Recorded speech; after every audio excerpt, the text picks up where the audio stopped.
Hello, hello. Let me know if you can see and hear me okay. This is going to be a group energy healing where I heal 132 people in 11 different countries. And I'm excited, and I hope you are too. It's the third in the set of 3 healings, the October 2024 triplet set. And then we will have the twin set on the... Oops, that's the September calendar. Oh, I love turning pages. Usually I'm so good at that. Turning calendar pages on my wall calendars. I missed one. What happens when you have 5 different wall calendars in your house? Let's see. Pulling up a calendar. What? Thanks. October 20th and 22nd is the twin set because it starts on the 3rd Sunday of the month.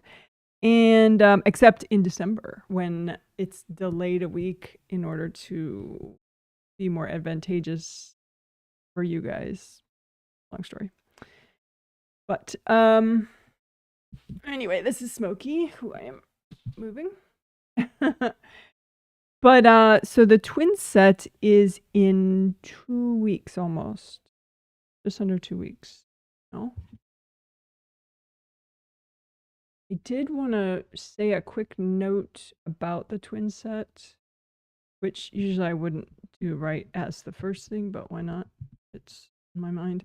So the twin set coming up.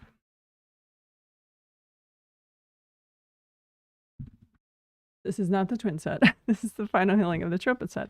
But because of this theme that we're doing all month of sound boundaries, I did want to give a heads up that the twin set will be, it will have new things in it, which it generally does, but I would say bigger new things, maybe than usual, that relate to sound boundaries and could also positively affect like balance issues and maybe even car sickness. So that's a thing. So if you haven't bought the October twin set for later this month, but you would like it, let me know. I think there are still 2 spots left that you could actually just purchase the normal way on my website because I did put extra spots for it up. So I think there are 2 spots left right on my website. But once those sell out, you could email me as long as it's not like, the morning of the twin set, but as soon as possible, email me to see if there's more room for the twin set this month, especially if you have issues with sound boundaries or car sickness or, anything like that.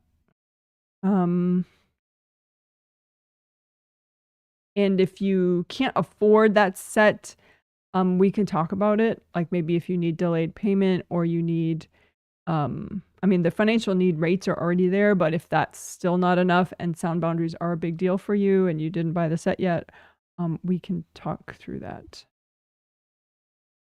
If you email me, my email is janet@jwhealing.com. Okay. So enough about the upcoming twin set, which I'm excited about as well.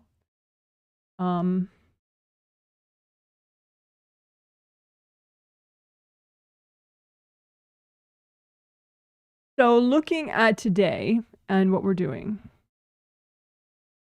So there are things that I'm going to keep doing, but do more in a cool way. And then there are things that I'll add that we didn't do yet.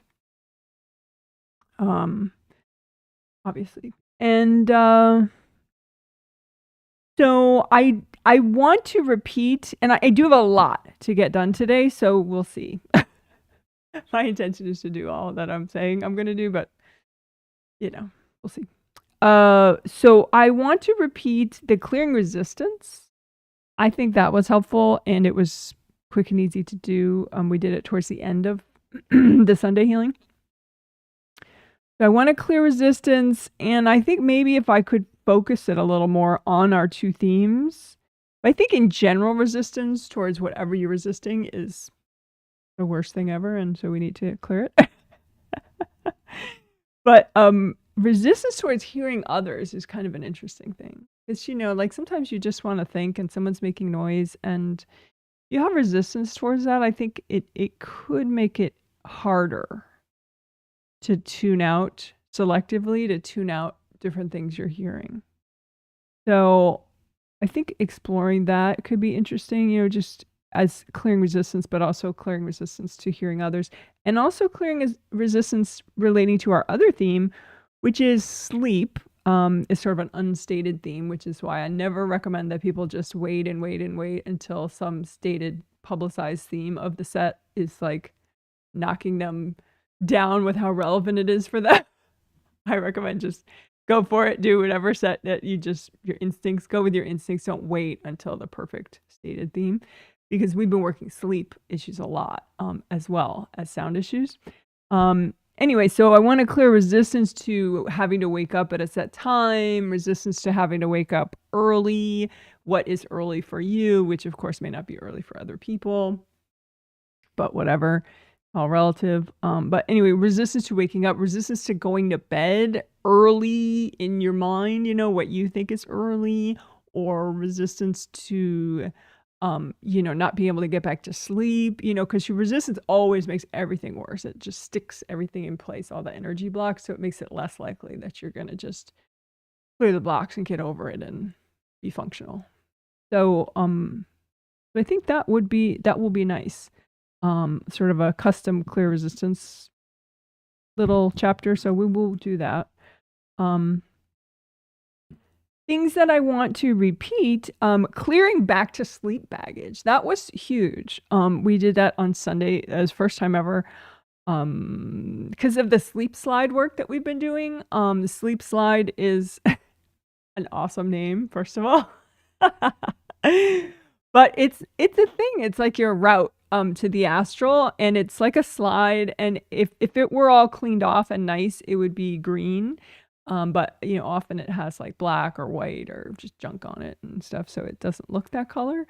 But you can repair it, you can unblock it, and that makes it easier for you to go to sleep easily and wake back up feeling more clear-headed and functional, which is always a good thing. So we're going to repeat the sleep side work, repairing and unblocking. But there's actually kind of a big new aspect to the sleep slide work. Oh, and as part of the sleep slide thing, I realized that when you come back in, like say if you have to wake up to go to the bathroom and go back to sleep, like you've only slept part of the evening, part of your night's sleep so far, you wake up, you're coming back, your astral body comes back down into your body or near your body to get you to go to the bathroom and come back and lie down again, right? And but because you were on the astral for several hours, you have more of your energy. Like maybe your angels repaired some chakras, or you took an inspiring class with your angels or something, and somehow it just restored you. So you have more of your energy. So as you come back down your sleep slide, you have more energy of yours. So when you come in, it's kind of like if you do a cannonball into a pool, or just like you stir up, it's like you kick up the dust. You're triggering baggage that you've had, but it wasn't triggered before you went to sleep the first time. But since you're coming in with more energy, it does activate some baggage that wasn't activated before, and that can trigger you enough that then it's hard for you to get back to sleep. It forms almost like a sock on the bottom half of your ramp, your sleep slide. And so it's like you can't get back to sleep. You can't get back on the ramp and sleep again. So we proactively cleared baggage that you have that is most likely going to become getting back to sleep baggage. That's the baggage that's most likely going to get triggered if you wake up in the middle of the night and then are trying to go back to sleep. So that helped people, but I want to keep doing it because I just think that it can help even more if we do it more. But taking it to a new level, all that your sleep slide can have gates on it that you didn't make and your angels did not make them. And it's I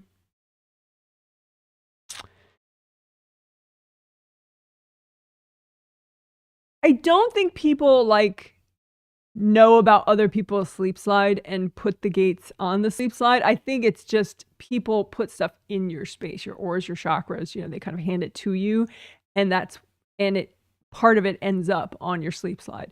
So you can have these gates, they look kind of like wrought iron gates, you know, like in a movie where they'll show like, you know, some old school or some old, you know, mental hospital or something, and it'll have these spooky big giant, and of course they always visit it at night, you know. And it'll have these big spooky big, you know, black metal wrought iron gates, you know, that like kind of loom.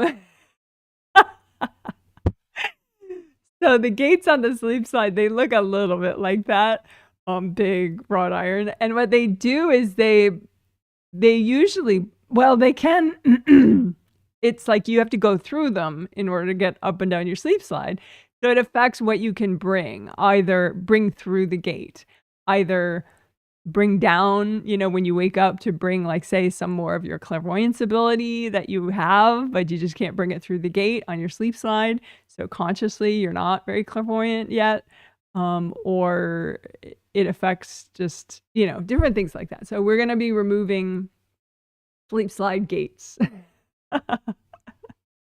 And again, they are probably also just, you know, in a certain chakra as well, or a certain aura layer, but it's kind of easier to see them on your sleep slide because they're also on your sleep slide.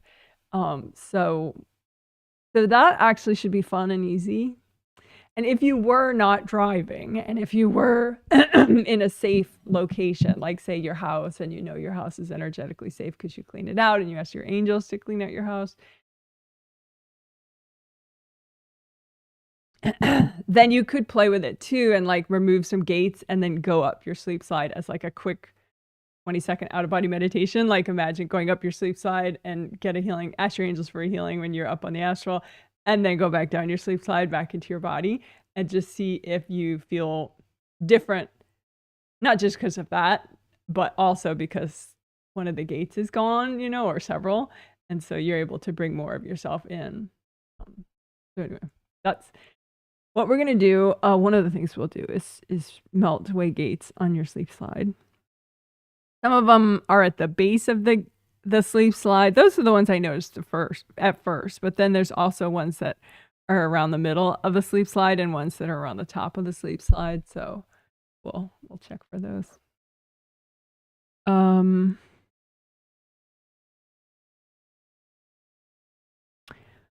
We may do a little bit of digestive system work in a way that we've done in the past. So it's not like groundbreaking, but we may do like, you know, heal a garden that represents your digestive system just to help with boundaries with that.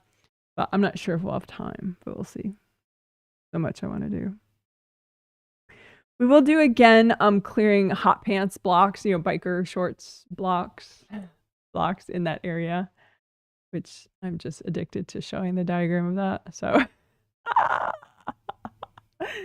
so that area is shown by, you know, where the biker shorts are and the first and second layer around it. Definitely, and the first and second layer around it. So, and I was noticing as I was reading the surveys, thank you everybody for your surveys if you did fill them out, that you can have like, I mean, I knew this, but I noticed that people had an issue with plates of energy that kind of covered a lot of the biker shorts area in the front, and they were having trouble clearing those through the healing. So I'm gonna just explicitly work that a little bit extra. The aura layers right in front of the biker shorts area, first and second aura layers, which are the ones closest to the body, and astral body and physical body.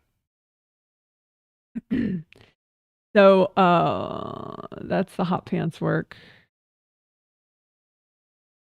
I did not notice that working the 7th chakra with the hot pants was like night and day different, but I do think it helped. So we'll see. We may do that at the same time, you know, like unblock your 7th chakra and then do more hot pants unblocking, and then unblock your 7th and then do more hot pants unblocking. We'll see about that. Also another thing that worked that we'll do again is the so say goodbye to the hot pants models for a sec. They'll be back, I promise. But say hello to Mr. Meridian again.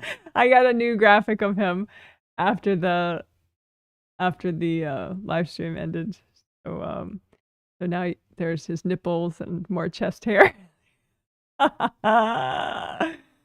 Just for kicks. But CV23, it's not showing up so well, but CV23, conception vessel 23 right there. It's the I put it in gray font because it's on the diagram. It looks gray right there. In reality, it shouldn't be gray. In your body, energetically, they should all be red. But so that CV meridian that comes up the midline, we did CV23, and I think that helped a lot, including potentially helping with sore throats and, you know, physical like issues with the throat. So CV23, that point, the penultimate point on the CV diagram. I said penultimate. But anyway, me and my husband have a thing about the word penultimate. I mean, second to last. I'm in love with that word. So anyway, the penultimate CV23 point. Right there, we were unblocking that and healing and repairing it. And also the stomach 9 through 12 points. Yeah, I put the font down there for you. So it's the green line is the stomach meridian. And part of it goes like, starts under your eye and goes around here, which is kind of cool, but we're not working on that right now. But then part of it goes down, like you see the green lines in the diagram, right? So we did the ones on the throat, those 2 points right there, which is stomach 9, stomach 10, and then stomach 11 and 12. 9, 10, 11, 12. The green pair of green lines that have that sharp angle. So we did those points. And we're going to do that again because I did see that really help people with auditory boundaries, sound boundaries, like telepathic sound boundaries. But we're also going to spend more time unblocking the auras in front of those points, like 5th layer in front, but also 2nd and 1st layer in front. All the aura layers, but especially 1st, 2nd, and 5th.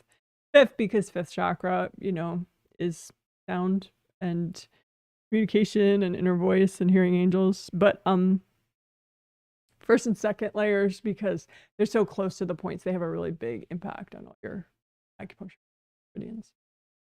So that's something that I think will definitely help.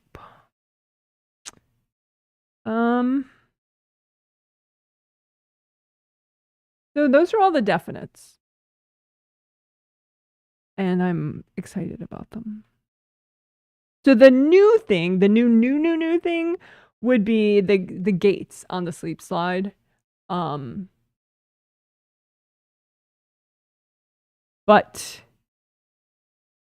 just adding the aura unblocking and emphasizing that more, and even for the hot pants biker shorts one and these acupuncture points, you know, more aura unblocking in front of them.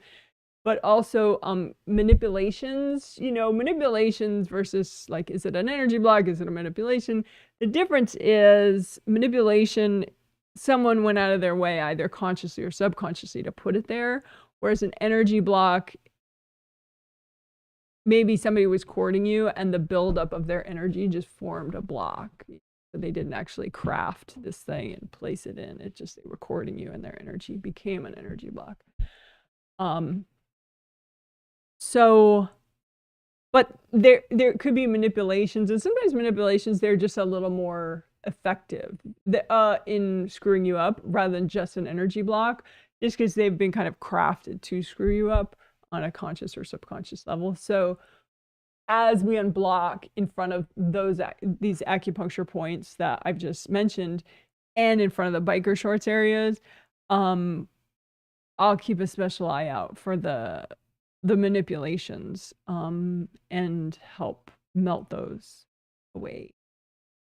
And also, you know, we'll be recycling invasive beings that are at all linked to any of the blocks or manipulations, and melting cords from people that are corded to those blocks or manipulations. Blocks and manipulations you remove in the same way. So, okay. So that's all. I'm going to check chat comments briefly, and then we'll do 3 minutes of quiet, and then I'll start the healing. And all except the first minute of the healing, I won't talk, but then minute or so. But then after that, I'll be talking out loud as I heal. So you could use it as an all levels self-healing walkthrough if you wish. Yay! Alrighty, so chat comments.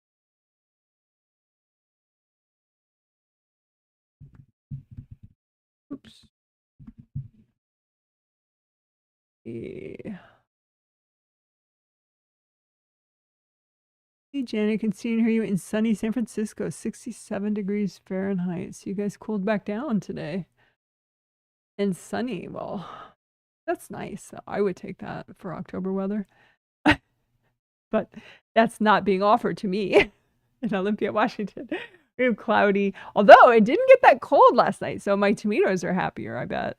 It only got to like low 40s last night as opposed to high 30s last night. So, you know, any extra warmth for the remaining tomatoes that are outside is a good thing. Anyway, hi, Janet, can see and hear you. Sunny and 70 in Chicago. Well, hello to you. Sounds nice. Very nice. Hello, Janet, can see and hear you. Lovely. 85 Fahrenheit. How about that? Pretty cool. Someone says, looking forward to clearing sleep resistance. I often wake up naturally 30 to 45 minutes before my alarm, but I don't want to get up and I try to fall back asleep. Then when my alarm does ring, I feel really groggy. Would love to just get up when my body wakes up. Yeah. Or you could just sit up and meditate and not get up, you know, but just like journal and meditate. That's an option. Because if you journal and meditate, it'll probably clear your mind quite a bit. So then when the alarm goes off, you'll feel pretty fabulous, probably, or certainly more fabulous. So that's an option. But yes, clearing resistance is always a good thing. Can see and hear you from Lakewood, Colorado in the US, 77 degrees and partly sunny. Well, that sounds pretty pleasant. Someone says, is the CV23 acupuncture point mini chakra oriented vertically or horizontally? Well, you just look at the direction of the meridian and that would tell you. You look at where the meridian, you know, is going. Look at the meridian itself. So CV meridian is so simple that way because the whole time it's just a straight line. You know, if only all the meridians were that easy, right? So CV meridian. So, you know, the job of CV23 and any CV point, one of the big jobs is to just keep the energy flowing in the meridian, right?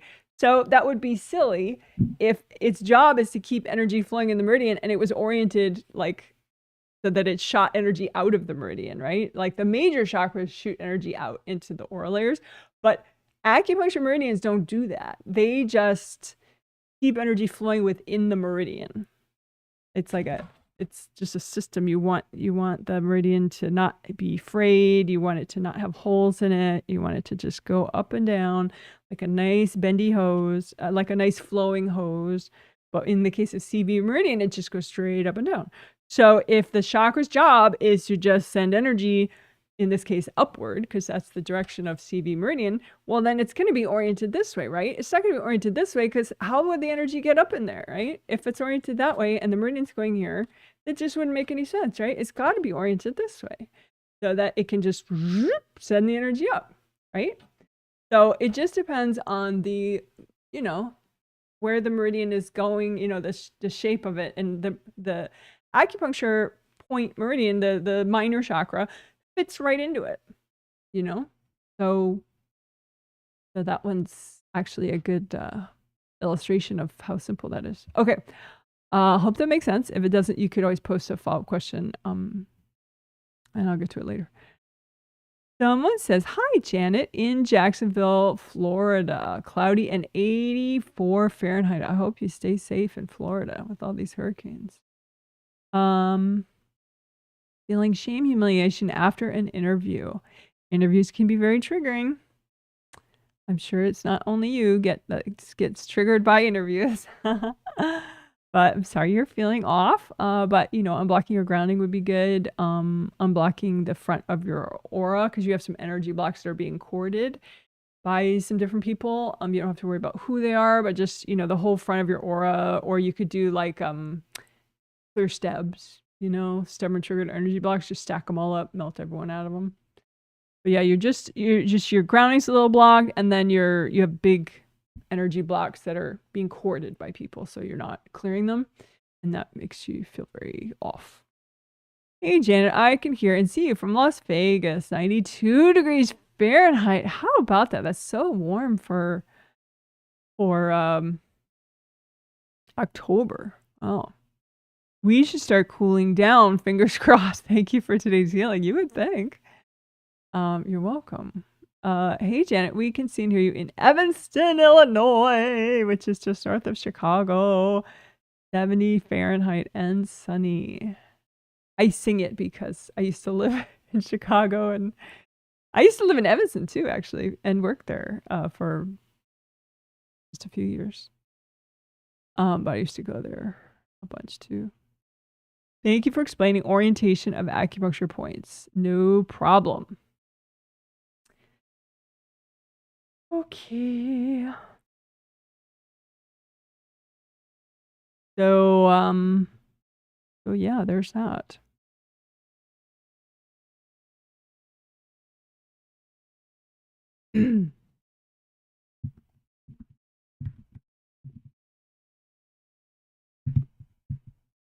So just one last thing of explaining, which would be review for any veteran, but I'll do it anyway because I love newbies as well. So throughout these healings, use our hands a lot to heal. You don't have to, like if you're in a busy location and you can't move your hands around like that without being judged very harshly. You could just imagine like create gold suns that are doing the same function of supplying the gold light. Or you could imagine that you have like a gold flamethrower that you can aim around. You know, but the idea is but if you can use your hands, that's nice, extra nice, because hands can feel energy as well. So over time, the more you use your hands, the better you are at feeling. So you could feel like an energy block. You could feel if there's a rip, it's sort of like an absence of something. You can feel like, woo, look at that. So, but anyway, you have a big energy center in the palm of each hand, your hand chakra, and then you have a fingertip chakra in each fingertip. And those are the ones that we're using to generate gold light. Any chakra can be set to various different colors, and then that is the color of energy that chakra would generate. And so gold is nice for healing. So you could set just these chakras, hand and fingertip chakras, to metallic gold color so that they generate gold light as they spin. And it goes out, and it's nice to use for healing. And even if you can't see energy yet, that's very common that when people are, you know, early, even intermediate, they don't see much energy. It's hard for them to see even if they close their eyes. They're just like, I don't see anything, it's all black. But so you could do it with your intention, because even if you can't see it, it does generate energy anyway. So you can kind of try to see the whole time, but don't freak out that you can't see. Just do everything with your intention and your thought. So that's what we'll be doing. We'll be using gold light to heal, because it's a fast moving vibration, but not too fast for when you're in your lifetime. So it's nice. It repairs, unblocks, releases. It's good stuff. Okay, that's enough chit chat. Let's just do the 3 minutes of quiet where I'm going to finish my rep and say hello to all the people that I'll be healing. If you purchase this healing, then I'm healing you. If you're just watching, you didn't purchase it, then you're welcome to watch and heal yourself. But I'm not healing people because they're watching. I'm healing because I have their names because they purchased 2 months ago when it was on sale.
Okay, thank you for waiting. So let's start with some grounding work.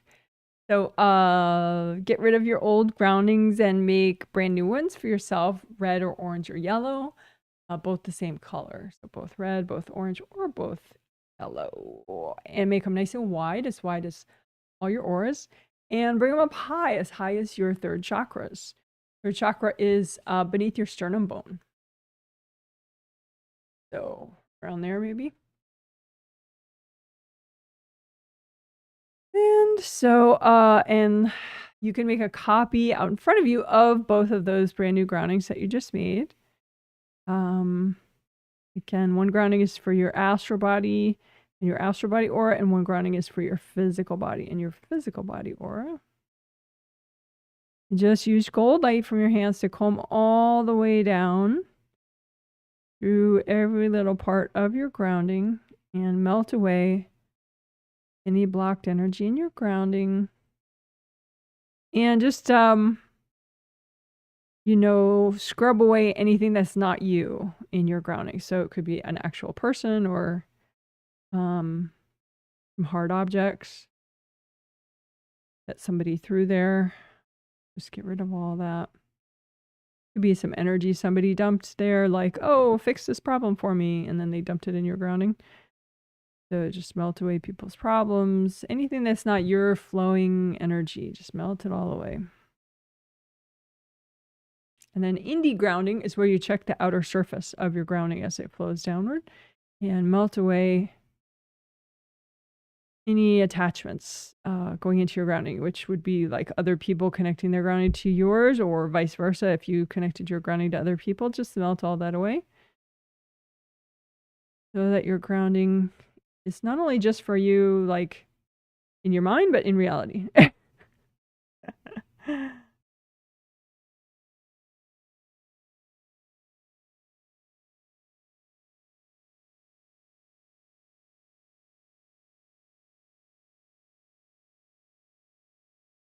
All right, great job.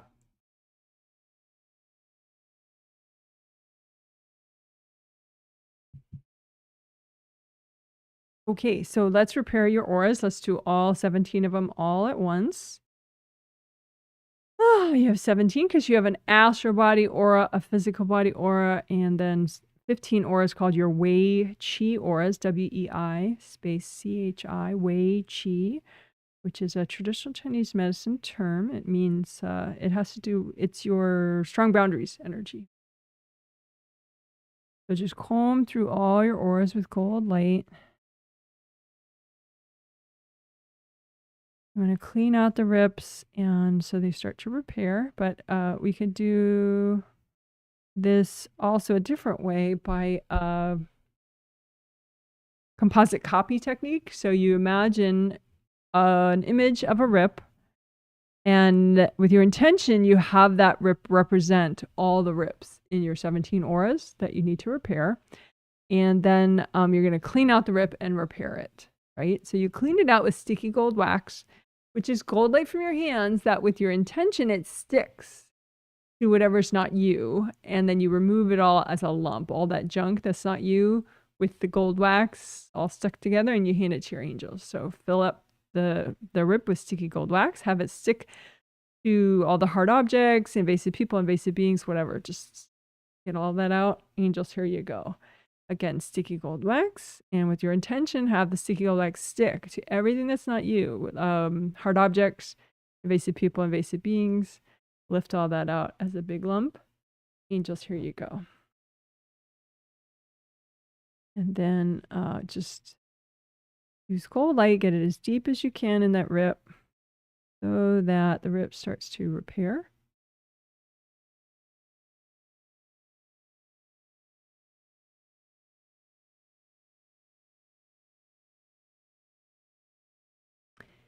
And that probably repaired most of your rips, but you may have some leftover ones. So just make one more copy of a rip. We'll do it one more time just for any leftover rips. So have this rip, this composite copy rip, represent any leftover rips you still have. And then we'll do the same process. Sticky gold wax, get all the junk out. Angels, here you go. Sticky gold wax, all the junk out. Angels, here you go.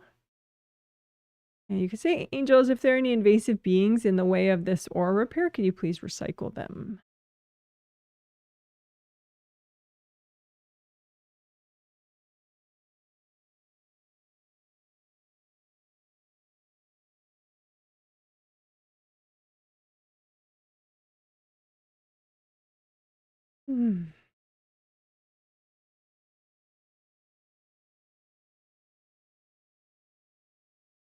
Let's double check grounding one more time. And not only grounding, let's unblock the bottom of aura layers. Bottom of all your auras, so beneath your feet. All your auras beneath your feet, just melt energy blocks there because all your auras wrap around, including under your feet. So let's unblock your auras under your feet. That helps releasing. And since we just repaired all the auras, you may have a lot that you need to release. Make sure that that's possible.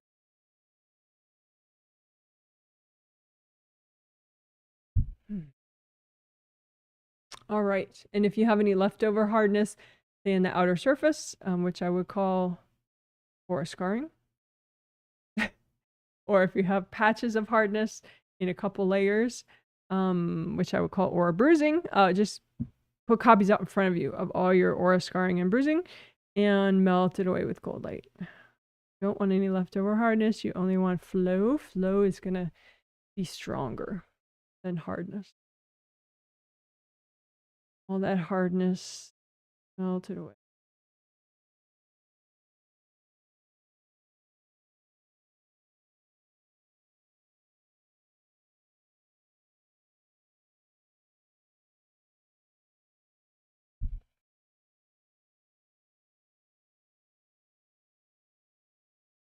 All right. And redo your gold buffer zones. I have a video on gold buffer zones if you need a refresher on that. You could search Janet Wright gold buffer zones. It's an 18-minute video. You can see the effect of caffeine on me as well.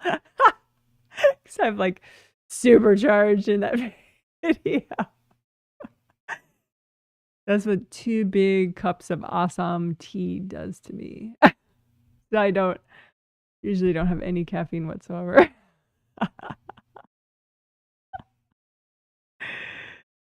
Oh, I do like the high of caffeine though, but it was depleting my chi apparently, which is such a bummer.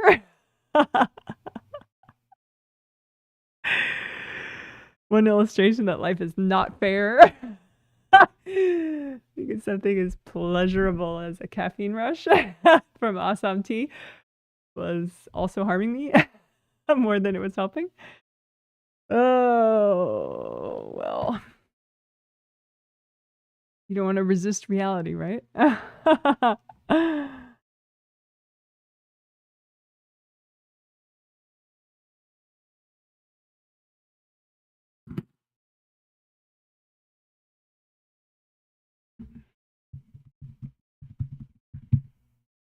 So let's repair creative rings.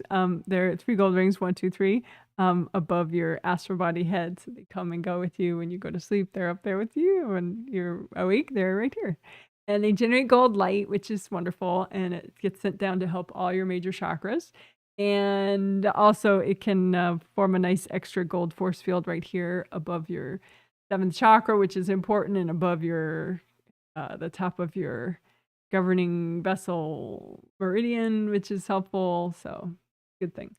So just imagine your creative rings and melt away any cords going into them from other people. You may have some invasive beings that are cording your rings. So you can just imagine any invasive beings that are affecting your creative rings at all. Imagine, like, line them up, and line up an image of all those invasive beings. Just say, angels, can you recycle all these beings? Because I've had enough.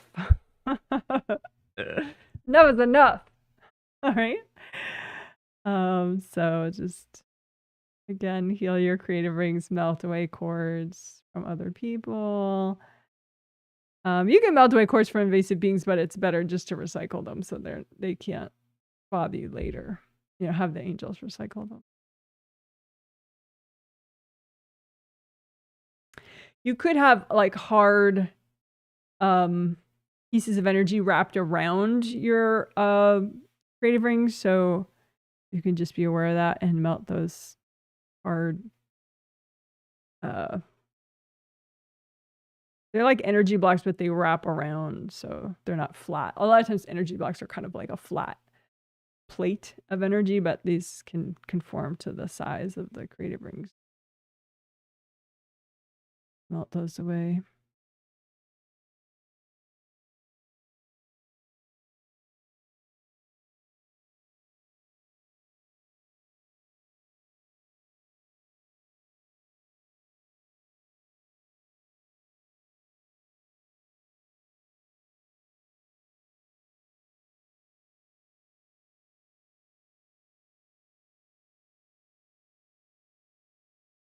So we're just checking for, hard energy blocks and or manipulations, whatever, they might be. They could just be, blocked energy because somebody is corded and that energy has to go somewhere. So some of it could go down and mess with your major chakras, but some could form like a plate around your creative ring. So just, you don't have to worry about if it was an energy block or a manipulation from some melted away. If you have any invasive beings connected to any of these hard plates of energy, you could just imagine them and say, angels, can you recycle those beings?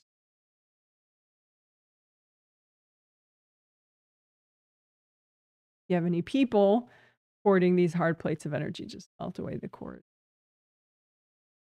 Then melt away the hard plates of energy.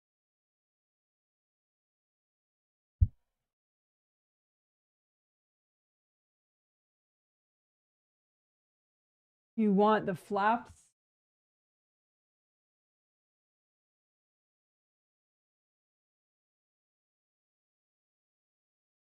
You want the flaps of your creative rings to be not sticking out like this. This is when they stick out because somebody's cording your creative rings with a pair of cords. But if you get rid of all the cords and heal and repair your ring, then the flaps will fall shut. So it'll just be like a nice smooth round surface, which is better. It's harder for people to cord you then if the flaps aren't sticking open. So just keep melting the cords until the flaps relax and fall shut.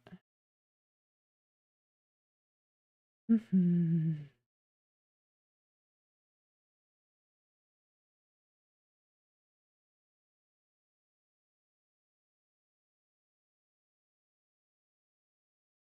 You can have hard objects stuck into your creative rings, like little spears or, you know, kind of like look like razor blades, you know, flat, sharp edge things.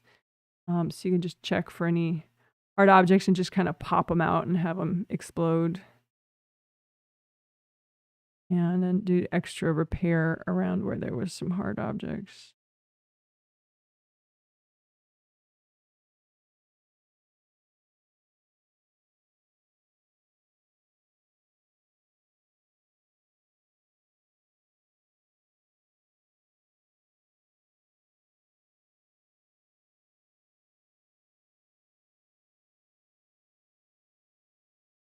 Inside the creative rings too, you could have like hard objects sort of jammed in there. So you could just gather them up. Angels, here you go. Angels, here you go. Go.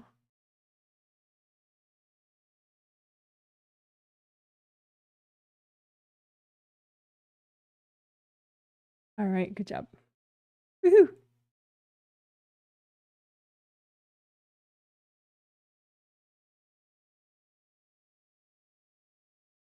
So that was creative ring work, but we did a little bit extra than more than usual just to remove blocks. I'll say blocks, but you know, it's blocks, devices, manipulations, hard objects thrown at you, whatever. All of the above.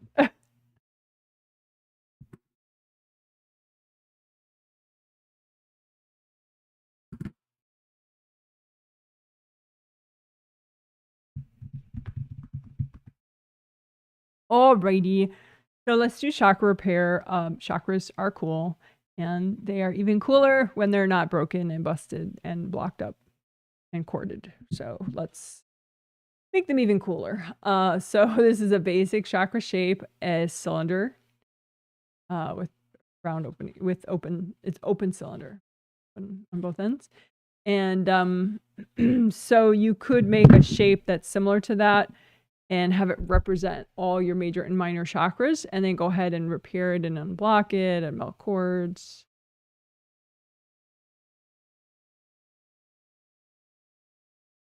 The cords would typically be pairs of cords from somebody going into the round openings.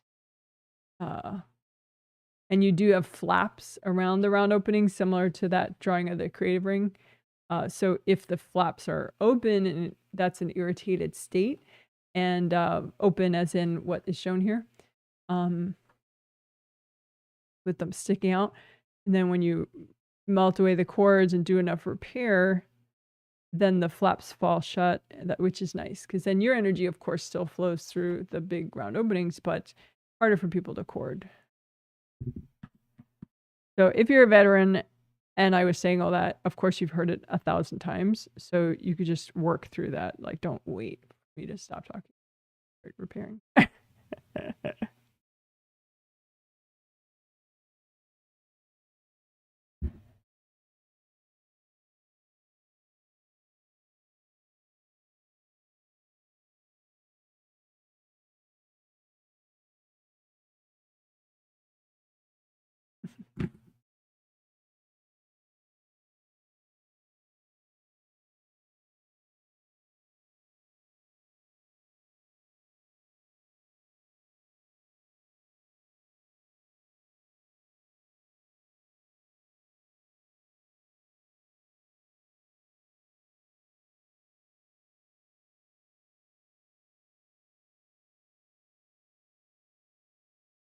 You have any invasive beings messing with your chakras? You can just imagine them like some clouds, and just angels, can you recycle all these beings?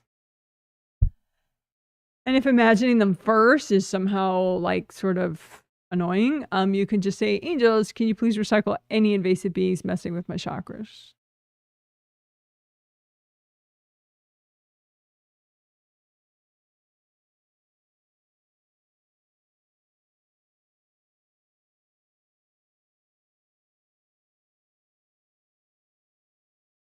You could have hard objects stuck in the chakras. You can just, with your intention, wrap them in gold light and lift them up. And you could blow them up if you're healing yourself, or hand them to the angels. Angels, here you go. So lift out any devices in your chakras and give them to your angels. Angels, here you go. And of course, your intention is healthy and gentle. You want to do what's good to do right now. Healthy and gentle to do at this time.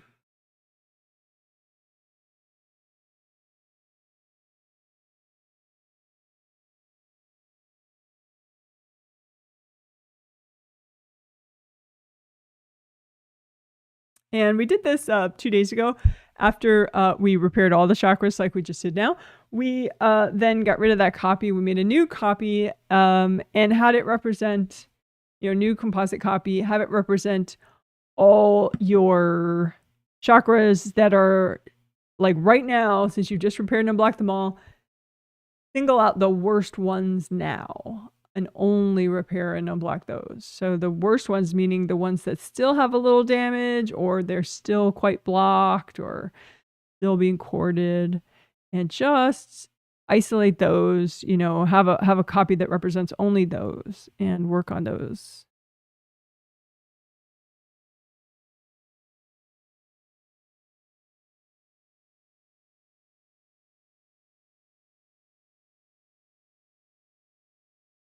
And you can lift out the blocks, blow them up, or melt them away with gold light. Lift out the blocks, melt them with gold light. You can say, angels, if there are any invasive beings messing with these chakras, can you please recycle them? You could do like a tricolor earth energy soak just on these worst chakras. Bring up red earth energy, soak them all in red earth energy. Bring up orange earth energy, soak them all in orange earth energy. Bring up yellow earth energy, soak them all in yellow earth energy. Different chakras have a different ideal color, but the lower three colors in the rainbow, red, orange, and yellow, they'd be good enough for any of these chakras, especially just temporarily for a soak.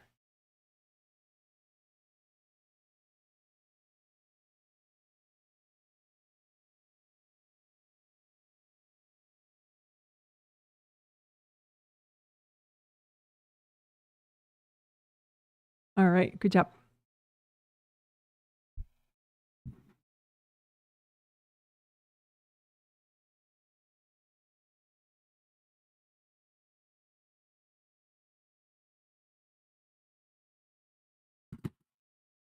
So now we'll do the fifth essential.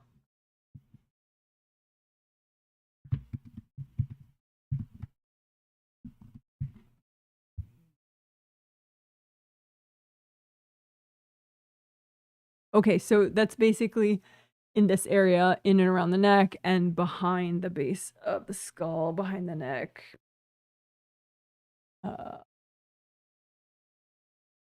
So good karma windows are in the astral body aura, specifically behind you, one triple frame window in each layer of the astral body aura. So 1, 2, 3, 4, 5, 6, 7. And you just want to repair them and unblock them, get everybody out of them so it's only you. Get rid of the hard objects, just have it nice and repaired. So the good stuff can come in, but not anything harmful like invasive beings or invasive people. Just, your new manifestation energy, some good karma energy trying to help you, and a slight uplifting energy for the moon and the stars, that kind of thing. So that's good karma windows. Let's do that first. So gold light through that area. Also any hard blocks, any cords. Are there any invasive beings in that area? Just say, angels, can you recycle any invasive beings impacting my good karma windows?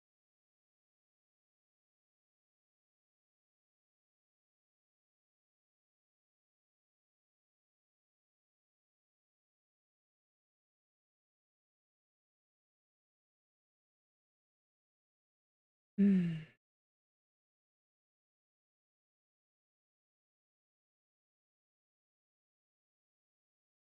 could do a red earth energy soak just temporarily for all the windows. I think temporarily that wouldn't be a bad thing.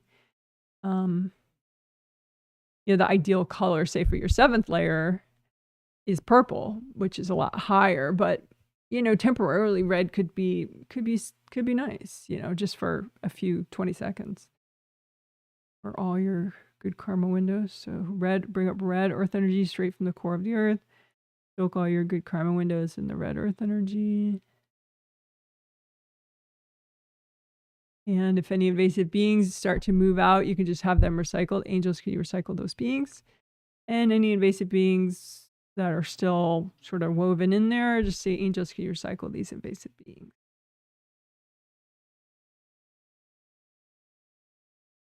And you could have hard pieces of energy, like right in front of or right behind the window.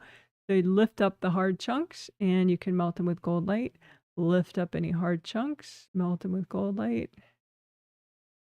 Lift up the hard chunks, melt them with gold light.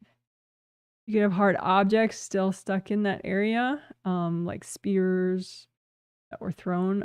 So you can just lift all the hard objects out, melt them with gold light, lift the hard objects out. You can hand them to the angels. Angels, here you go. A little extra repair. Especially 5th and 4th good karma windows, because those would most directly impact your sound boundaries. So they count out from the base of the skull. So 1, 2, 3, 4, 5, 6, 7, 8, 9, 10. Oh, well, not 8, 9, 10, just 7. So 4 and 5. A little extra repair.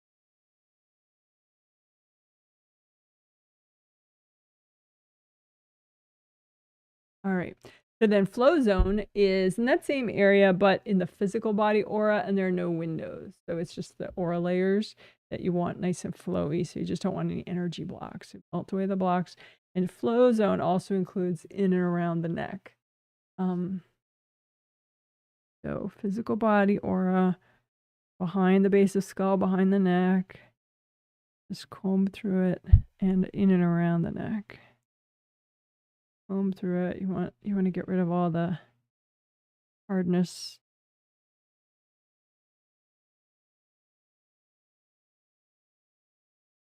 Oftentimes people have hardness like right up against the skin right there, base of the skull, behind the base of the skull and the neck, like a big chunk of it. So just melt that away.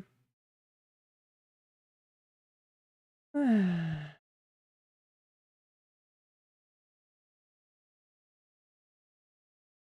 you have any invasive beings in your flow zone area, just say, angels, can you please recycle these invasive beings?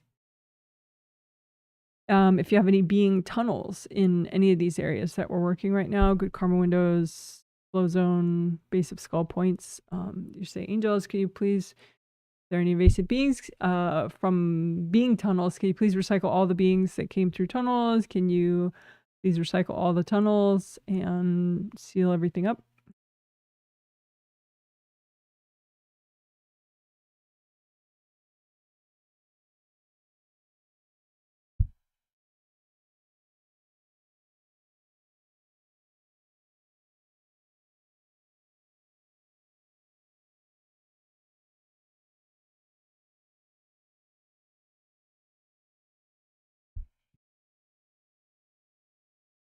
All right, and base of skull points. So there are 2 rows of them, the ones that I call base of skull points. So there's like a horizontal line roughly at the height of the top of the ear, and then there's roughly a horizontal line at the height of the bottom of the ear. And so those 2 rows of points, that's what I'm calling the base of skull points. So, and those would all be oriented this way, right? Because they have to fit in the meridian.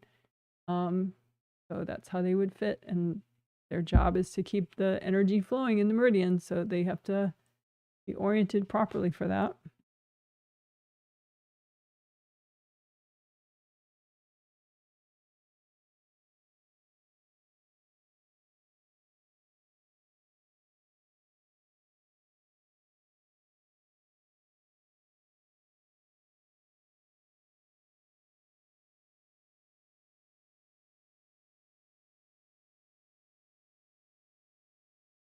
And you don't really need to know to heal it or repair it. Well, you definitely don't need to know, but the midline is CV meridian, conception vessel meridian, shown as a gray line in the diagram.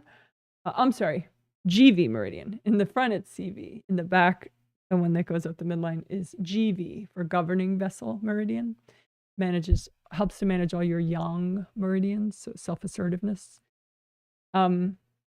Yellow line is your urinary bladder meridian. That one goes downward right there in that part of the body. And then the gallbladder meridian is the shown as the green blue line in the diagram. And that one at that point goes down. It like zigzags a bunch by the ears, but by the side of the head. But right there, that part of it's going straight down. The flow is going straight down. But you don't need to know that. Just repair and unblock the chakras, and the chakras know which direction to send the energy.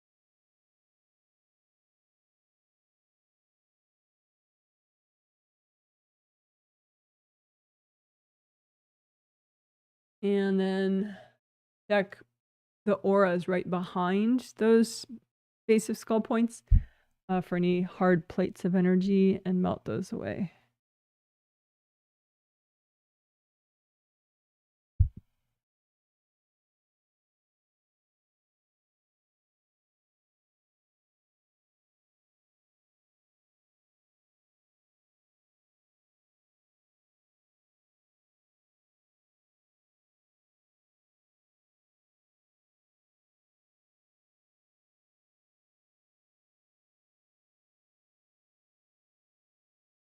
And of course, you could say if there are any angels, if there are any invasive beings in the way of this work, can you please recycle them?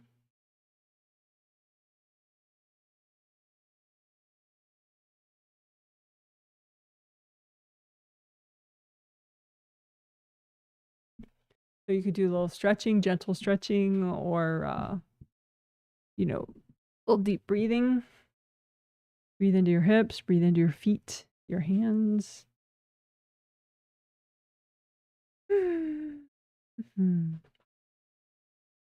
Hey, good job. Woohoo. Do some confetti for that one. Good job. Woo-woo. Good job. Good job.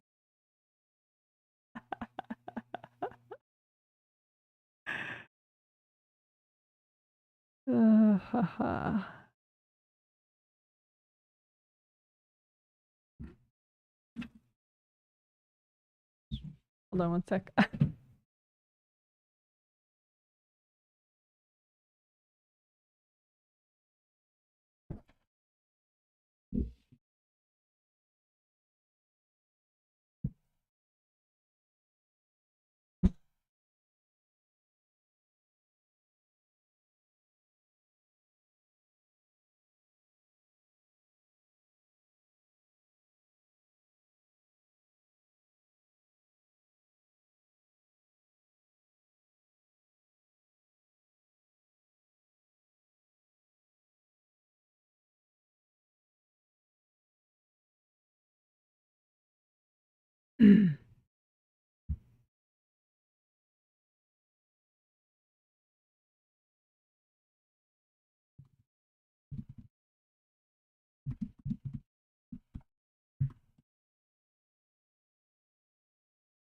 Okay. So, what we're going to do next,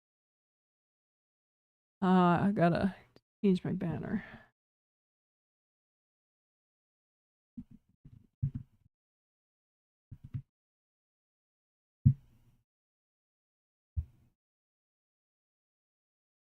Okay, so there are joints in the body that are called ball and socket joints, where, and I'll show the one that we're going to work the most, which is, this is the pelvis.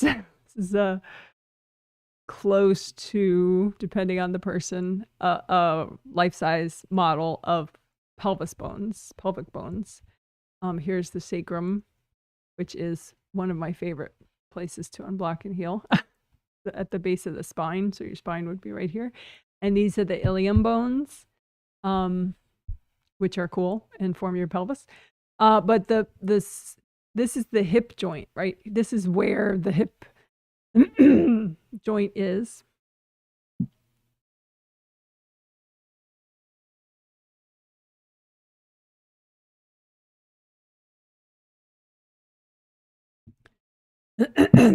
And it's a ball and socket joint.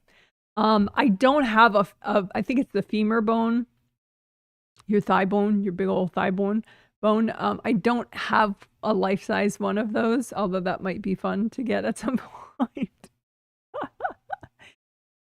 But anyway, there's the end of it, part of the end of it is rounded, so it fits in there, and that's how it's called a ball and socket joint, and it kind of moves around, giving you your motion in your hip, right, in your hip joint, where you can move your thigh around, you know.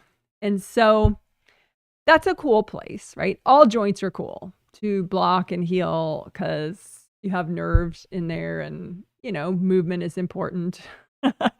Lack of pain is important, you know, so there are a lot of great reasons to heal joints.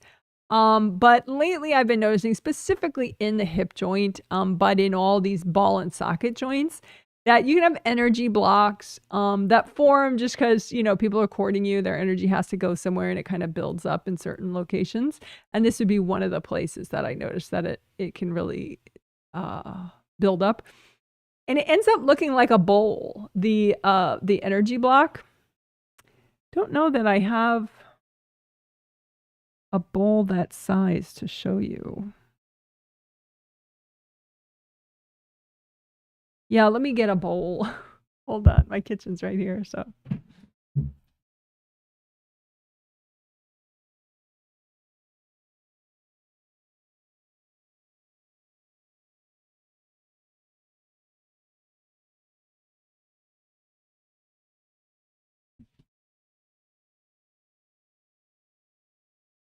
These are all slightly too big, but it's good enough to show you what I mean, I guess. So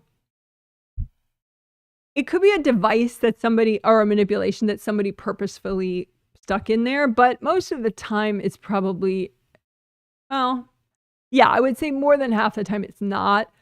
Somebody, you know, went out of their way to craft a device that fits right in your ball and socket joint. Most of the time it's just the buildup of their energy because they've been courting you, and so their energies get stuck in different places. But maybe this, like, you know, if you see that's kind of in there, so then the bone is there, but then the energy block is there where you should have just your flowing energy and communication between all your important nerves and stuff that are there. And the, you know, like a bowl. It wouldn't be this giant though, but this is a cool little Japanese teacup thing. But if this was much smaller, maybe it could make sense right there, or like this, if this was much smaller, but it just kind of fits in there, the energy block. And then, you know, it interferes with you being fully present in this area, which is important because you need like your energy to flow from your head to your toe and back up, you know, unobstructed ideally, you know. And so the more junk is in the way, you know, it'll go down your spine, right? And then it goes through your sacroiliac joints right there to your ilium bones, these big pelvic bones, right? And then it needs to go through this hip joint to your legs, to go down your legs. And so if you have bowl-shaped energy blocks right there, you know, it's cool to melt them away, basically, right? So that's what we're going to do. Specifically, we'll work your hip joint the most, any sort of blocks right here, especially the bowl-shaped ones. But we could work other major joints, like we can work just a little bit, like say your knee joint, like say this would be your thigh bone, your femur bone, right? And so you could have like a bowl-shaped energy block right, you know, in between your kneecap and your femur right there. Or like, I guess really, this isn't a ball and socket joint right here, but you could have bowl-shaped energy blocks, you know, around any of the end of these bones, you know. So whatever. So we'll check there, and then also, you know, there meaning your knee joints. Also this is around here, your shoulder joint. So you can have, and that is a ball and socket joint right there. Oops, sorry. Scared me. It's supposed to come apart though. I just forgot. So you could have like a bowl-shaped block right there, you know, in there, interfering with that ball and socket joint. But you can have energy blocks interfering with any joint. It's just I noticed the shape specifically and around the hip joint. So anyway, let's do that. So we're just essentially it's kind of unblocking your joints, your major joints, but we're specifically looking for the bowl-shaped blocks and manipulation devices and just removing those extra.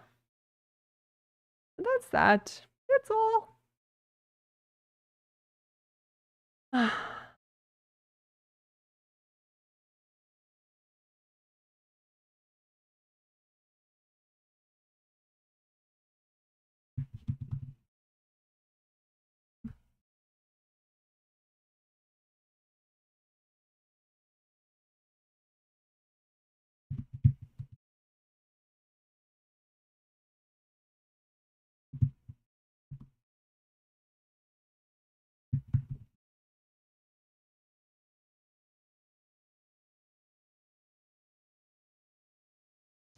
So I'm just going to say, I mean, I don't have room to write that we're going to especially look for the bowl-shaped ones, but we will. But we're going to remove blocks in your joints, especially hips, shoulders, and knees.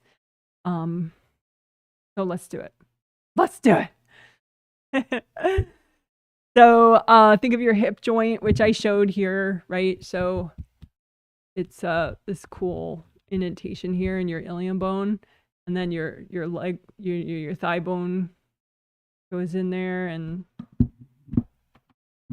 check for any like hard stuff right there, and you can just remove it. The angels, here you go. And check for more hard stuff there, and you can say, okay, if there are any angels, if there are any invasive beings connected to any blocks in my hip joints, can you please recycle those beings? And then if you have any people courting any of these blocks in your hip joints, including the bowl-shaped blocks, just use so much gold light in and around the blocks that the cords melt. So you're not really worrying about the cords too much. You're just making the blocks so gold that the cords pop out. And then you can melt in place if you want the blocks. That's kind of fun too. And just, you know, see if you feel your legs any differently. Kind of imagine putting your astral body legs into your physical body legs. Again, just hip joints. Just imagine any hardness there, bowl-shaped or otherwise. And just surround it in gold light so that the cords melt away, and then you can use gold light to melt those blocks in place.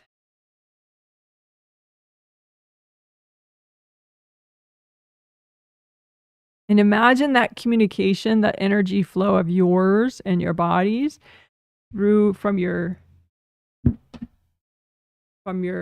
through the hip joint, from your, you know, it's got to go down your spine, through the ilium bones, down your through the hip joint, down your leg, right? So just imagine that route, especially as it goes through your hip joints, and just unblock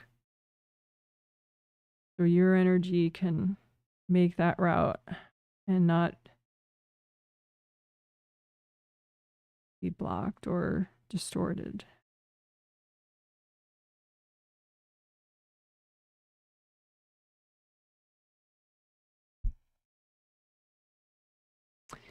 And then we'll do that for the knee joints. All these areas where the bones, all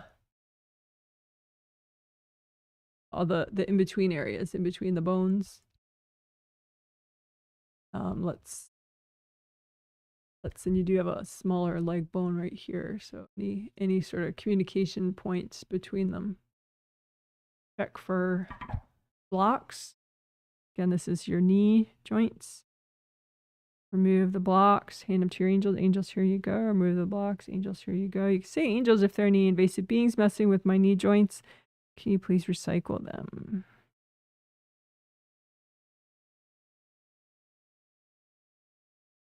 And your first and second layers around your knee, just use a lot of gold light, and you could have just real hard blocks wrapped around your knees. So just use so much gold light that they dissolve.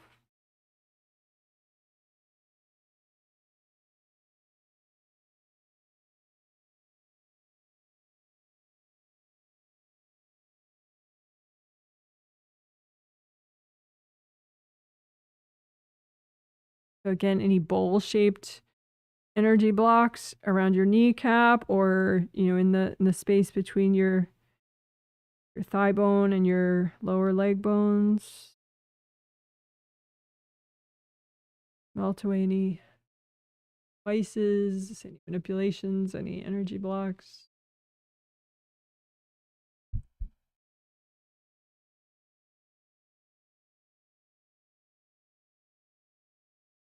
And just feel that energy flow from your lower leg to your upper leg, from your upper leg back down to your lower leg. See if there are any blocks getting in the way of that, and melt them away.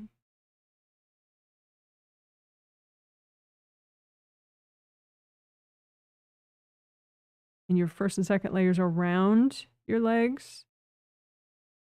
Just unblock those two.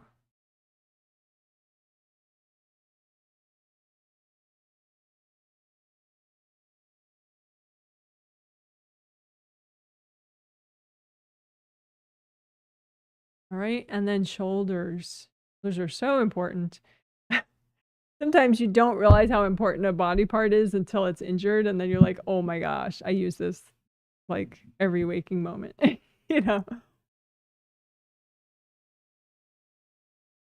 So shoulders, just be aware of the joints in that area. And where's my little diagram? Bone model. So a lot of important movement happens here. You want good communication, good energy flow, right? Because there's a really important energy channel that goes down your arms from your shoulders.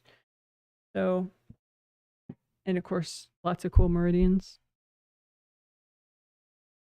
So be aware of any bowl-shaped energy blocks or other shapes. Yeah, just lift those out. You can blow them up if you're healing yourself, or melt them with cold light. Lift them out. Or you can melt them in place. You can say to angels, if there are any invasive beings messing with my shoulder joints, you please recycle them. Also say, angels, if there are any being tunnels, can you recycle the beings that came through the tunnels? Can you recycle the tunnels and seal it all up? Being tunnels are just pathways, but obviously you don't want them because they're for invasive beings. And be aware of that energy flow that you want, of your energy down your arms, down your shoulders, down your arms, hands.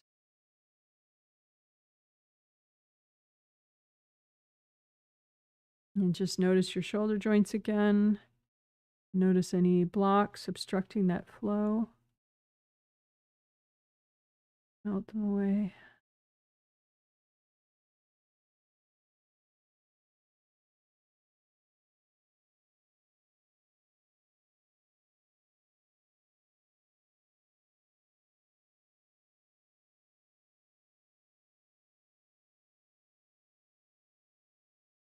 And just see how that feels.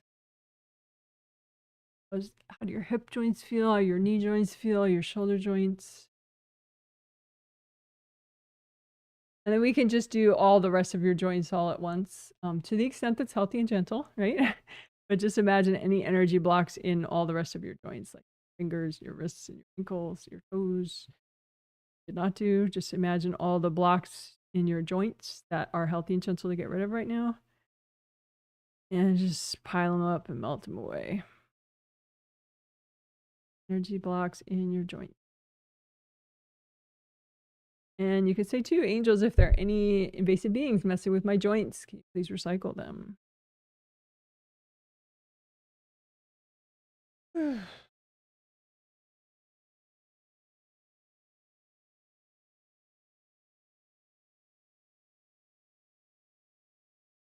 All right, great job. Woohoo! Confetti to celebrate that one.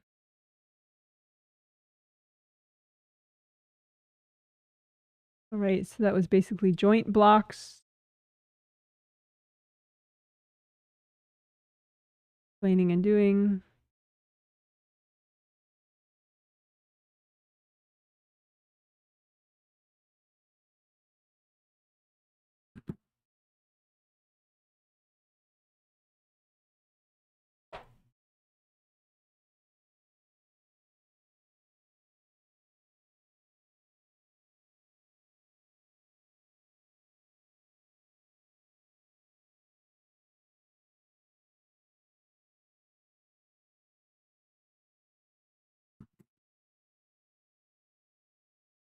All right.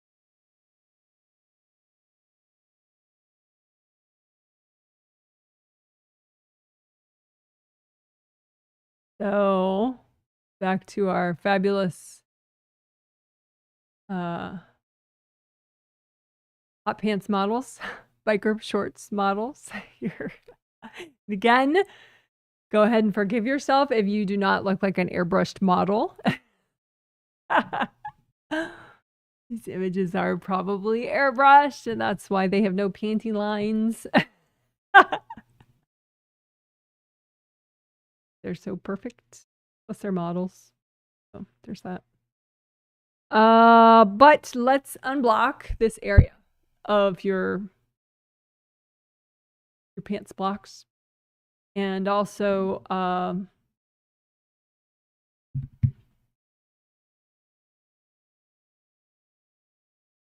that includes first and second layers of your aura.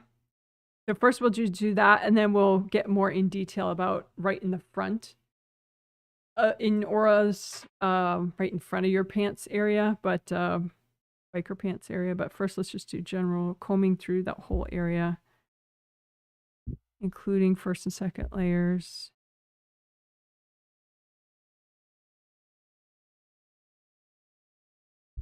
And again, you can remind yourself, this is my area, this is my body, my astral body.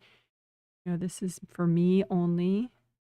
I mean, obviously you can share, you know, parts of your body temporarily in a sexual experience with other people. But, you know, it's spiritually important to, you know, take it back and it's yours.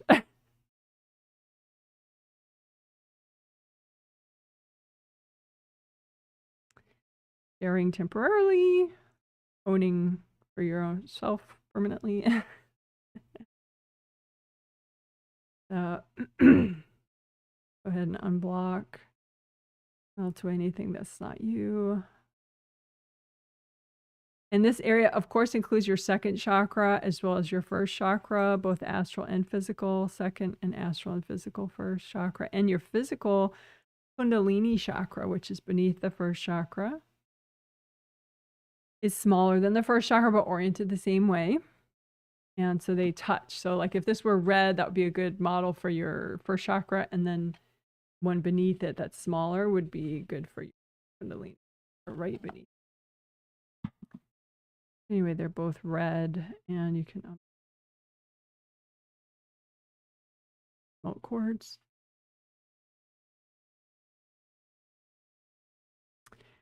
So then the sort of new aspect or new emphasis maybe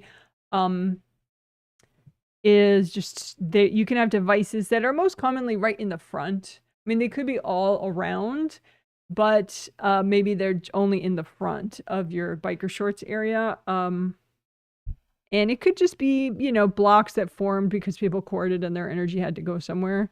but it could also be like a device or a manipulation that somebody actually made on a spirit level, subconsciously, most likely, not consciously, but just to be like, okay, this is mine, you know, somebody other than you, you know, and it could be from a past life, some kind of abuse situation, or just somebody who was kind of a, you know, a lover and very enamored with this area in you. Yeah. So but regardless of the intention, if there's a hard piece of energy from someone other than you there, it can really get in the way, and it can trigger fear and bad feelings, even if it was just a very nice, benevolent lover who didn't understand about, you know, leaving hard objects behind. So, but anyway, so like right in front of that area shown in the photos, the biker shorts area, just look for any hard objects, hard plates of energy. And you can, you know, especially look for ones that were created in a negative time, negative experience. But like I said, even if the positive ones are there, they're still in the way just as much. But melt them away. And or you, if they're not melting enough for you, well, first of all, you can say, angels, if there are any invasive beings in the way of me unblocking here, can you please recycle them?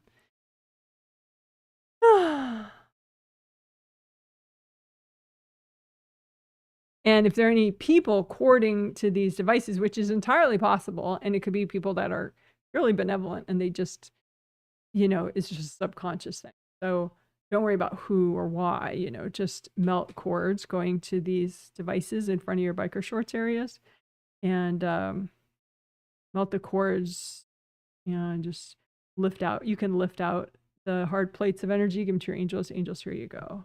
Out. Angels, here you go. Angels, here you go. And again, you know, angels, if there are any invasive beings in this area, can you please recycle them?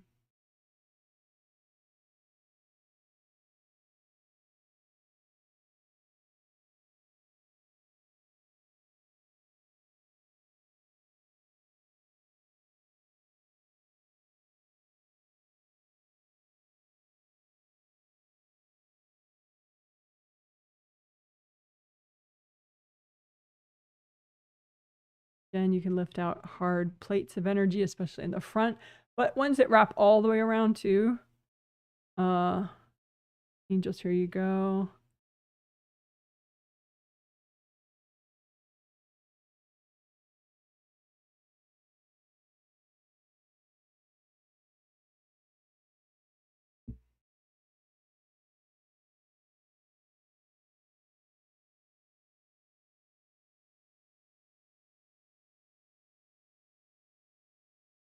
You can have them like right, you know, in that biker shorts area, like right, you know, as if you're sitting, you know, on them, like right there under the, you know, under the crotch area there.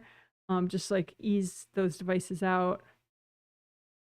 And again, you know, they could be put there with benevolent intentions from someone who didn't understand boundaries so well, or someone with malevolent intentions. Either way, doesn't matter. You don't have to get lost in that. Just give them to your angels. Angels, here you go. Any hardness, you know, just below your crotch area.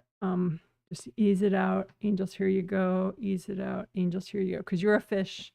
It's like, you know, spirit, you're as if you're a fish, as if everybody on a spirit level is a fish. You need to swim through flow, right? So if something's hard there, it'll make it harder for you to be there. And if you're not there, that's a pretty key area, you know, for making your first chakra comfortable and your Kundalini chakra comfortable, and having proper, being able to regulate those chakras well for courage, safety, and abundance. Yes, please. Alrighty. So that's probably enough to do right now. If you have any behind your lower back, you know, in that hot pants area, so just behind your body, in your auras there, in your astral body aura and or your physical body aura, just check for hard objects back there in your lower back region of your aura. And you're behind your lower back in your auras for hard objects. And Melt them away or blow them up.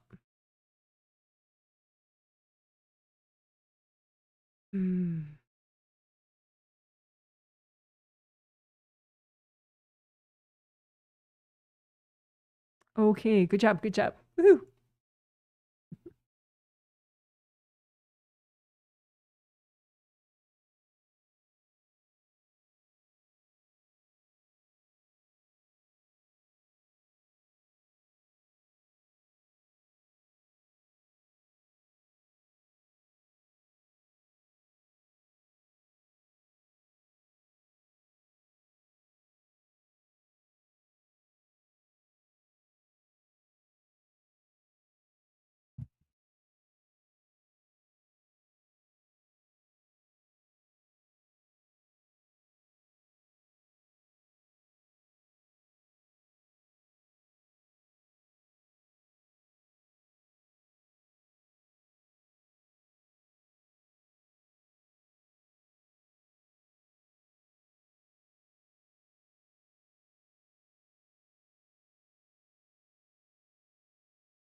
Alrighty, wonderful job. Great job.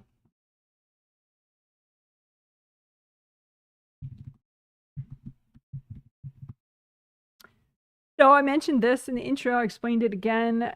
It's from 2 days ago, but I did explain it again today before the healing. So we're going to, again, clear a baggage that could trigger when you're trying to go back to sleep. And so let's do that. Make a big old blanket out in front of you. Pile onto it copies of whatever baggage could possibly keep you awake at night. It could be affecting you initially when you go to sleep, but a lot more people have trouble just going back to sleep. They can go to sleep the first time. So you can do both, just pile onto the gold blanket any baggage that messes with your sleep, either the first time or just only going back to sleep. And just say, angels, is it okay to clear all this?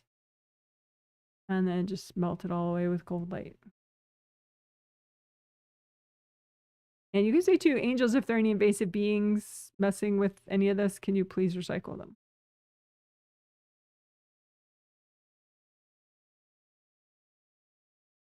And you may have people cording this baggage, so just melt cords going into the baggage and then melt the bag.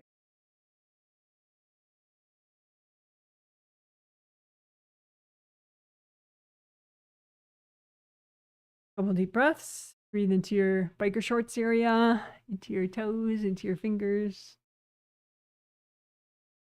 shoulder joints, your hip joints, knee joints. So one more time, big old blanket out in front of you, pile onto it copies of any baggage that is your going back to sleep baggage, likely going back to sleep baggage that could get in the way of you going back to sleep, also falling asleep in the first place baggage, any baggage like that. And say, angels, is it okay to clear all this right now? And then go ahead and, you could soak it all in red earth energy if you want first. You could use gold light to melt cords from other people going into it. And then just melt all that back. Or you could blow it up too. You're healing yourself.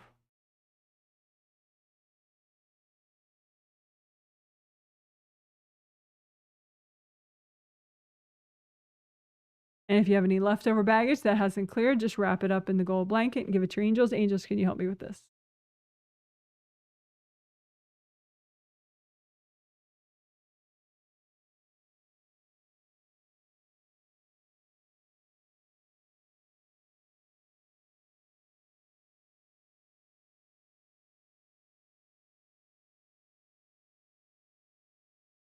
Okay, good job.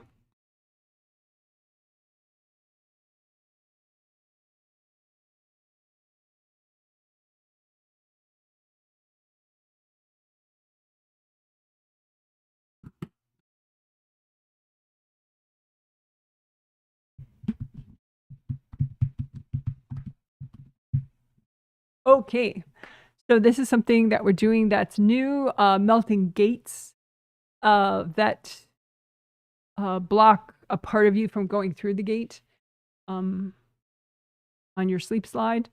The sleep slide is your route, your likely route of you, your astral body, to go to the astral when you go to sleep. So it's basically your ability to go to sleep and wake up again. But it's a route, and if it were healed and nice and cleaned off, it would be green. You could set it to your favorite shade of green. And just repair and unblock it for starters. That's not new. We've been doing that for the last 2 healings. Every healing in the set, we've been doing it. So much gold light, and you repair it. There could be like holes punched into it. Just, you want a nice slide. You can go up and down it. And so melt away any holes. Just heal them up. And you can say, angels, if there are any invasive beings affecting this slide at all, can you please recycle them?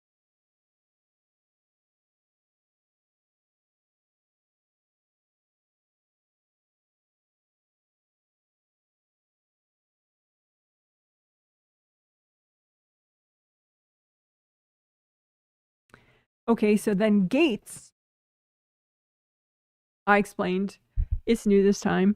And you can imagine them like, big metal wrought iron gates, like in front of some kind of an old mansion that's spooky that people, in the movies, they only visit it at night for some reason. So it looks all foreboding.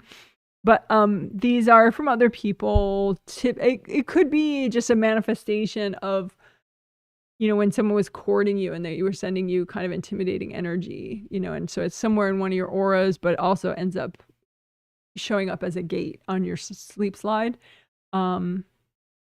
It could be that someone actually placed gates on your sleep slide. Like, okay, I don't want them to be so clairvoyant, so I'm going to put a gate so it's hard for them to bring their clairvoyance through when they wake up in the morning. So that's possible. But anyway, so you can just be aware of the gates that are healthy and gentle to melt away right now on your sleep slide, and then go ahead and melt them away. And you can say too, imagine all those gates that are workable right now, healthy and gentle to get rid of, and say, angels, if there are any invasive beings connected to these gates, can you please recycle them? And then there could be people courting the gates, but you just make the gates so gold that the cords melt away, and then the gates melt away. Because you want to be able to bring all your astral body energy to the astral with you, and then including like problems that you want to work on in your sleep. You want to be able to bring those through. So like, say if you feel like you're not able to work on some problem, even on a spirit level, it could be that you have a gate that blocks you from bringing that idea with you into your astral sleep. So, but the gates, that's probably less common of a gate. The more common gate affects you on the way down when you wake up, and it can block you from bringing certain levels of like peace of mind. That's actually probably the first reason that I noticed the gates, is because this one person that I'm healing kept spiraling on like a negative, a very old, like months old conflict with somebody that they know. And it's kind of odd because that person is, very committed to working their space and very committed to non-judgment and all that, But I noticed that they had a gate that kept them from bringing in a good portion of their peace of mind. And so without that, they were more vulnerable to petty thoughts and conflicts. And it was harder for them to just let it go.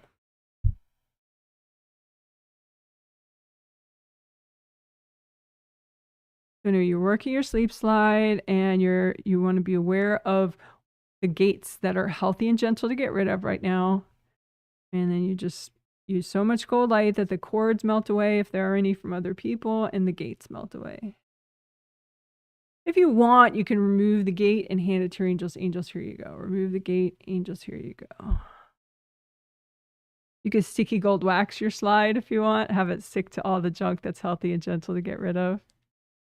Then just get rid of the wax with the junk. Angels, here you go. Sticky gold wax your slide, your sleep slide. And then lift out all the junk. Angels, here you go. Sticky gold wax your sleep slide, including having the wax stick to the gates that are healthy and gentle to get rid of. Lift out all the junk. Angels, here you go. All right, so that's probably good enough. Hope you enjoyed that. You want, you could, if you're not driving, do not do this if you're driving. It would be like, honestly, it would be dangerous. So, but if you're not driving and if you're in a safe place, so not like an office with a bunch of coworkers or something, but if you're in a safe place right now, you could, close your eyes for a second if you're not, holding glass or something, sharp objects. If you're safe, if it's safe to do so, you could, close your eyes for a sec, go out to the astral with go up your sleep slide, if you want. Go up the green sleep slide with your angels. Just say, angels, help me do this safely. Go up your sleep slide, hang out with your angels up there for a sec. Say, angels, can you give me a healing? And then, come back down on your sleep slide and, come into your body, hop into all your chakras, all your cool joints, all your cool bones, all your cool nerves and everything. And your auras, just and reground. And just see how that is. See if you feel any different than you did before the sleep slide work. Couple deep breaths.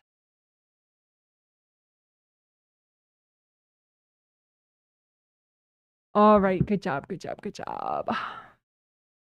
Do some confetti to celebrate that. Woo-hoo.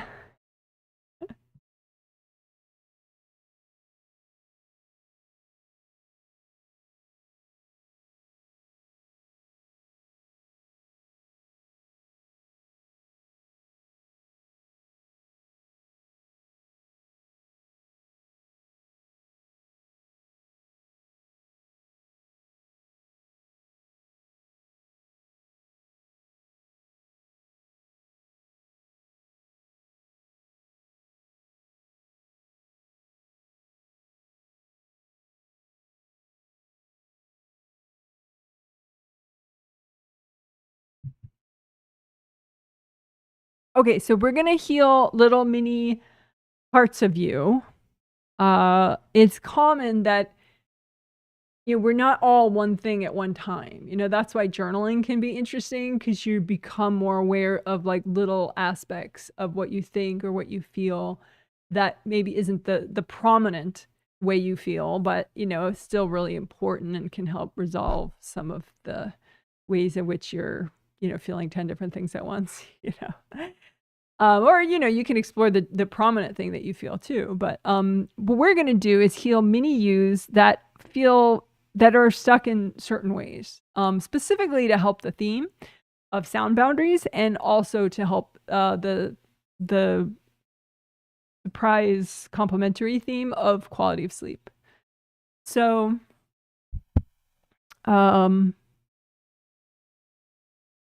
we'll take an easy to notice maybe, or easy to imagine one first. So we worked on screaming, telepathic screaming, that there can be parts of you.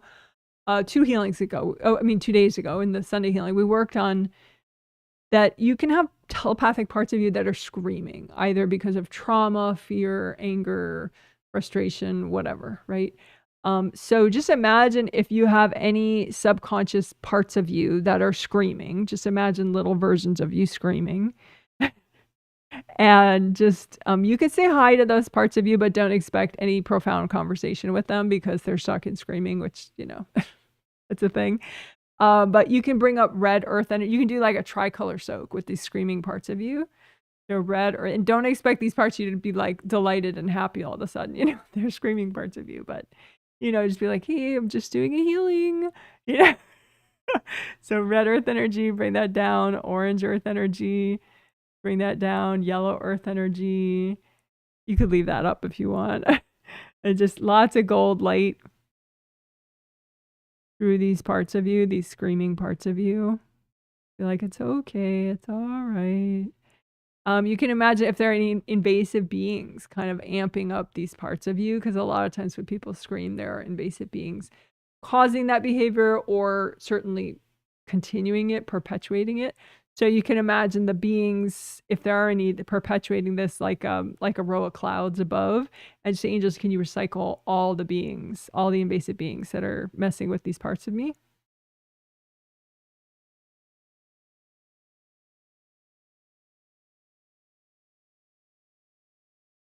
And just help these parts of you to release.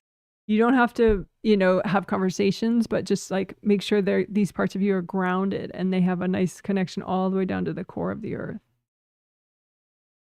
A lot of times it's like a broken record. They're just stuck on an energy block, but they don't know it. And so they just keep being reactive and screaming.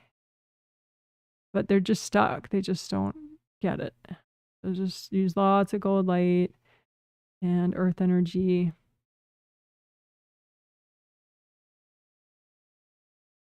And when these parts of you stop screaming and get healed enough, you'll just get back the energy. So it won't be a separate part of you anymore, which is ideal. So, and you can say too, angels, can you help me finish healing these parts of me?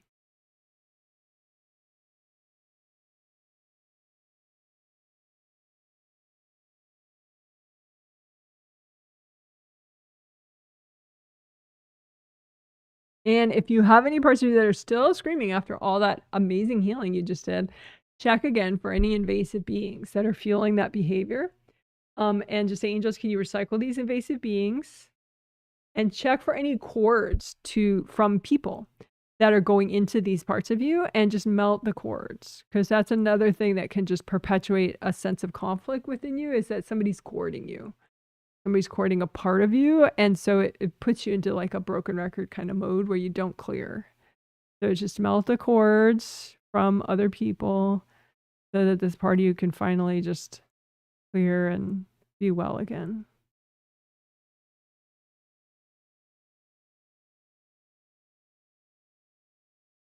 All right, good job.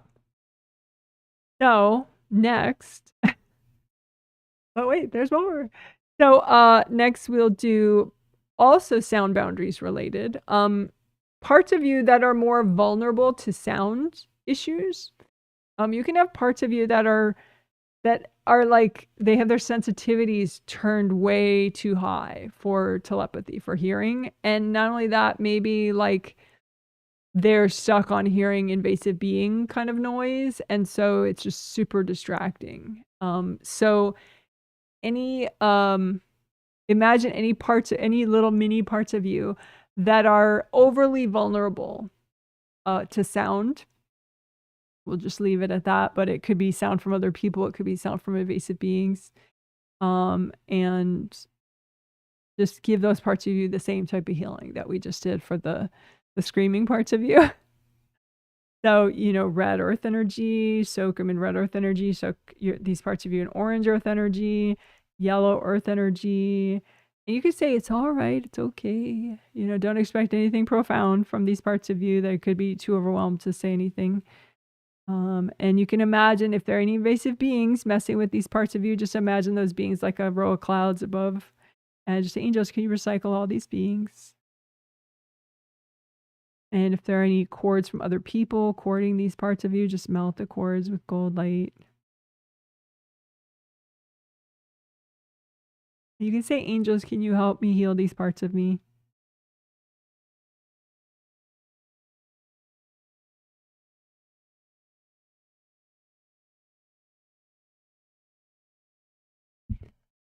All right, good job. So a couple deep breaths.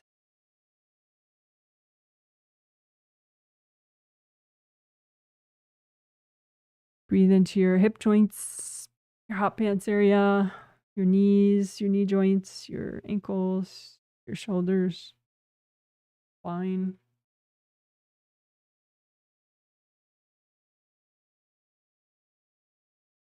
Your head, of course.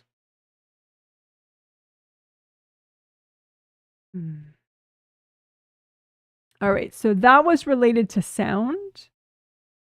Those two things of healing mini yous?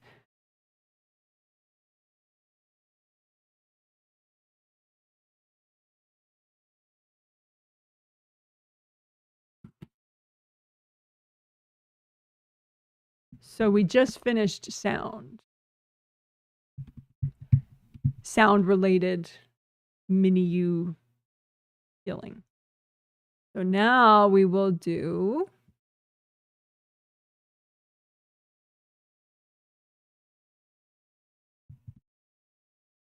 sleep. The other healing, the other theme that we're doing. So imagine mini yous that have issues with sleep. In other words, maybe that are especially scared of nightmares and resist body dreams so much that, you know, you can't clear it properly. Resist, you know, being woken up by an alarm clock, or resist having to go to bed at a certain time because of what you have to do the next day. All the mini yous that are kind of stuck about sleep related stuff. And there could be just one of you like that. There could be 40 of you like that. 40 little parts of you. So just imagine those parts of you and give them a healing in the same way that we did the sound mini yous. Just you could use earth energy, do a tricolor soak, red earth energy, then orange earth energy, then yellow earth energy. Use lots of gold light, melt cords going into these parts of you from other people. And if there are any invasive beings affecting these parts of you, you can imagine that like a row of clouds above you, and just say, angels, can you recycle all these invasive beings?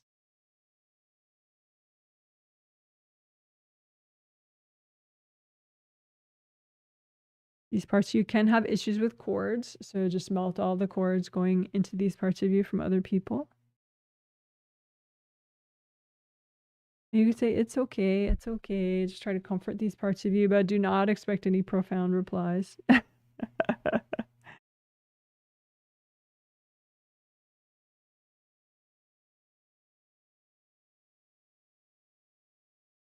And as these parts of you heal and get unstuck, then you'll just get the energy back. It'll just be nice and healthy flowing energy that you get back.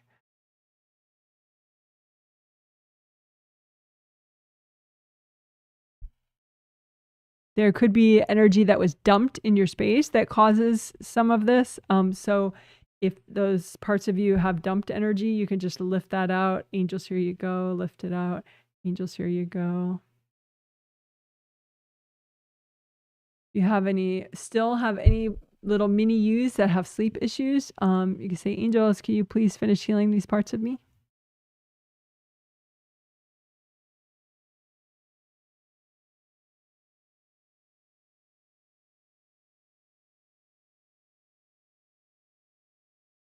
All right, good job. So that was sort of related to clearing resistance. It's just that we didn't do it that way. We looked at the parts of you that were most stuck, which are also the parts of you that are most resistant in general. But we did it that way, healing the mini yous that most need the healing for. And first we did sound, and then we did sleep.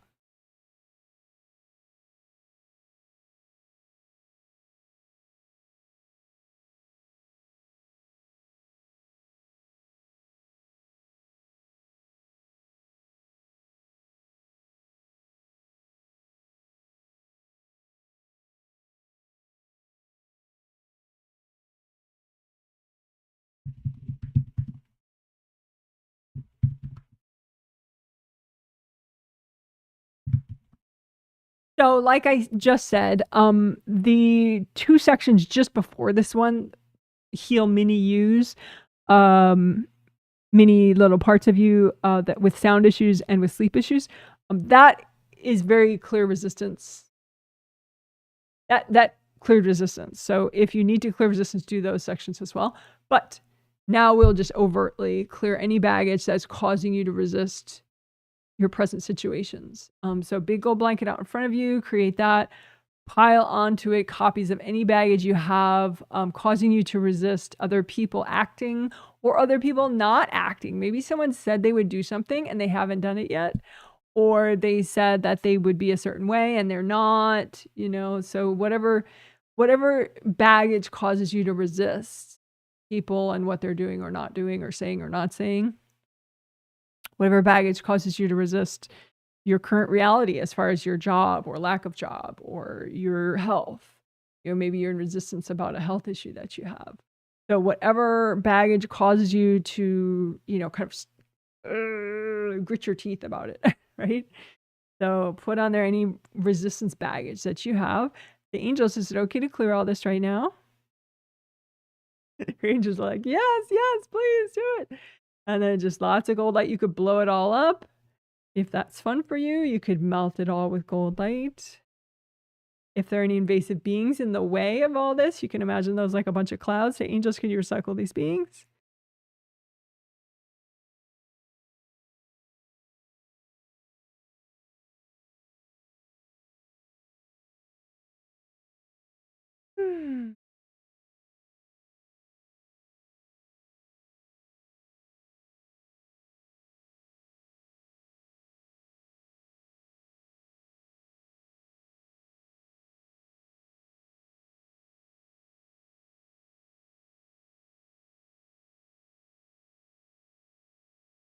There could be something that you resist about yourself.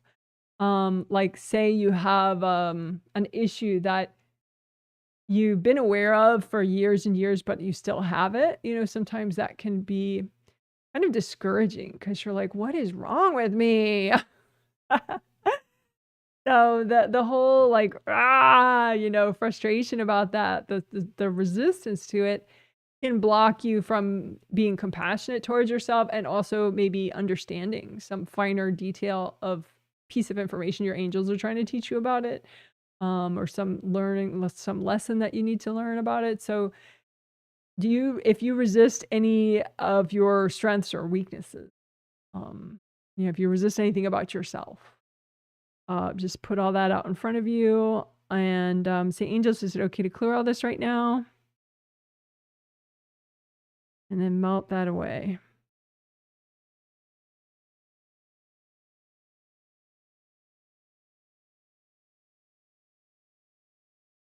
Again, this is if you resist anything about yourself. If you have any leftover resistance that isn't clearing for any resist to anything at all, just wrap it up in the gold blanket and say, angels, can you help me with this? All right, good job, good job, good job, good job. So maybe we'll sit on some waterfall imagery for a second. help congratulate us for working non-resistance, because when you clear resistance, you have more flow, which makes you more present and more strong and more capable. So that was clearing resistance overtly using blanket exercise.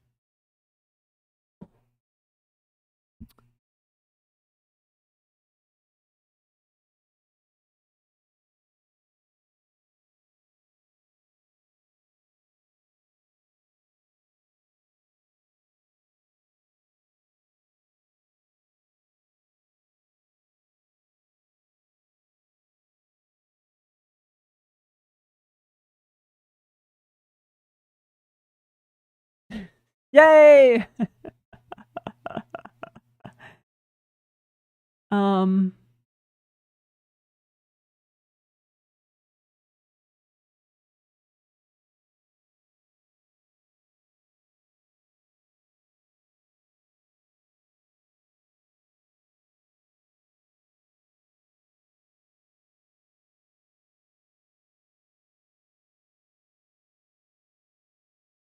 I don't know if that's distracting to have it right there, but this is what we're going to do next.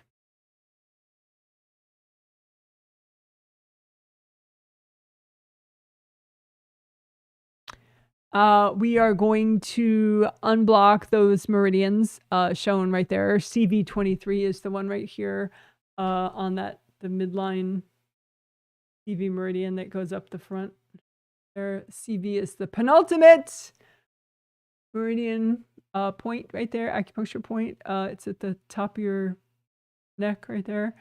CV23, conception vessel, point 23. And then stomach 9 through 12. The green line is for the stomach meridian, and so 9, 10, 11, 12. So like where it goes like an L shape. So 9, 10, 11 is right there at the right angle, and then 12 is right at another right angle where it goes down, right? So let's repair and unblock those again. We did it 2 days ago, but let's do it again. So those energy centers, like the CV23, that's oriented this way, right? And then stomach 9 and 10 are also oriented this way. But then stomach 11 is oriented this way because it's got to pull the energy that way. And then stomach 12 is oriented this way because it's got to pull the energy down. But you don't really have to know that if that's too confusing. Just imagine the energy centers and unblock them and repair them.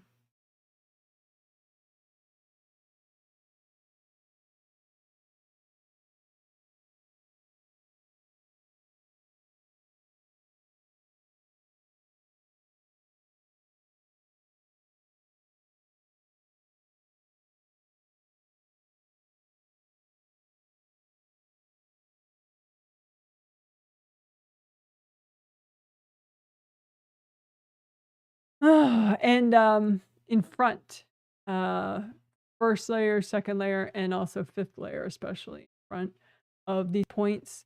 You can have just giant hard plates of energy or really small, concise ones, like right in front of one of the points. So just check for that and melt them away. Hard plates of energy. You can have a plate of energy that's like all around here, you know, just right in the front, kind of bent to be the shape of your neck.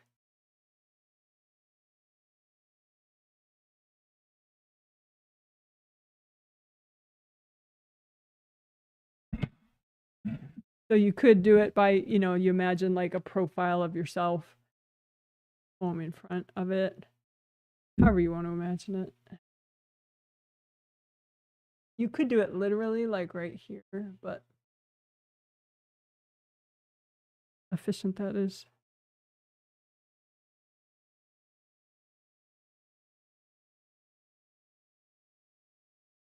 And especially fifth layer right in front too, don't forget that. Because fifth layer relates to your fifth chakra, communications.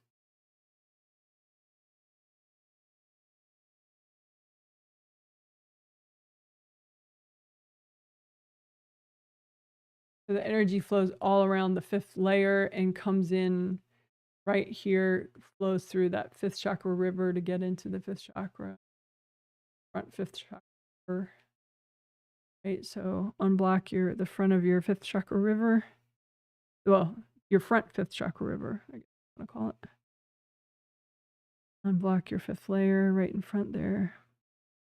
And remove any manipulations from other people, especially, but any energy blocks. Same, you know, a block that's just created there because there was a buildup of somebody's energy who was courting versus a manipulation. Someone put it there on purpose, like crafted a piece of energy and placed it right there. Either way, you know, you melt them the same way with the cold light.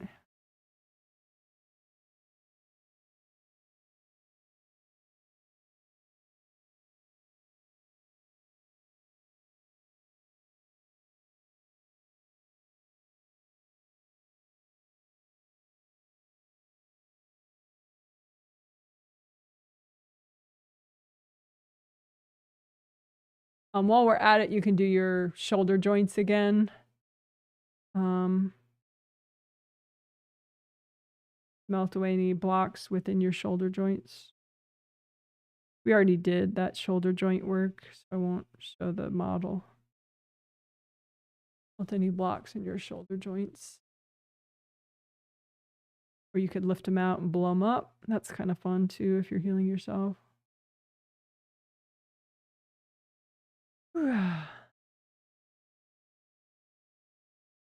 And just imagine being here, you know, in this part of your body and these energy centers, these meridians, and being also, of course, in the front, in your auras, back, behind you. And be in your hips and your feet, your arms, your toes. Full deep breaths.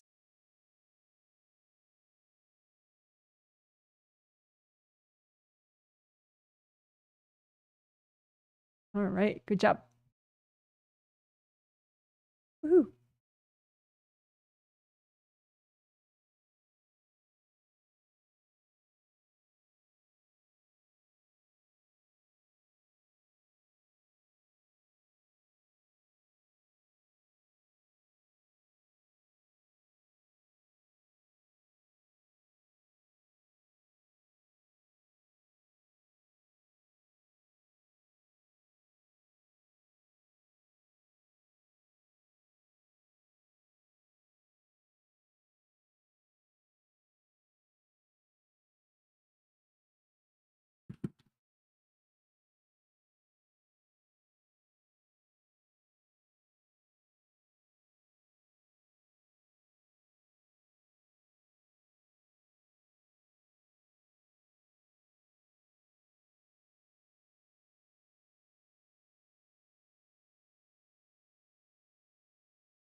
I just need to look for a minute at a sample person to decide what we're doing next, but we're going to wrap up soon. I just want to look at one thing.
Okay. Thank you for waiting. So we've done the mind garden, heal your mind as a garden, several times in previous healings. None in the last month or month and a half, maybe 2 months, 3 months ago, 4 months ago, something like that. We did it several times. But it's cool, and I think it goes very well with this theme of sound boundaries. Because sometimes it's kind of ironic, but sometimes you can be the one stuck on your own repetitive messages in your mind. And so you can be playing a significant part of not being able to finish your own thoughts, because you could be looping on something that you at one point felt strongly about, and now you still feel strongly about it, but mostly because you're stuck on it. It's not like, if you got unstuck, then you would be able to finish your thought about a whole bunch of different things that you'd rather think about. So I think the best way for us to clear that, these loops that you've put yourself into, because I'm sure there are also loops that other people have put you into, like you can loop on some insulting expression that somebody told you at some point.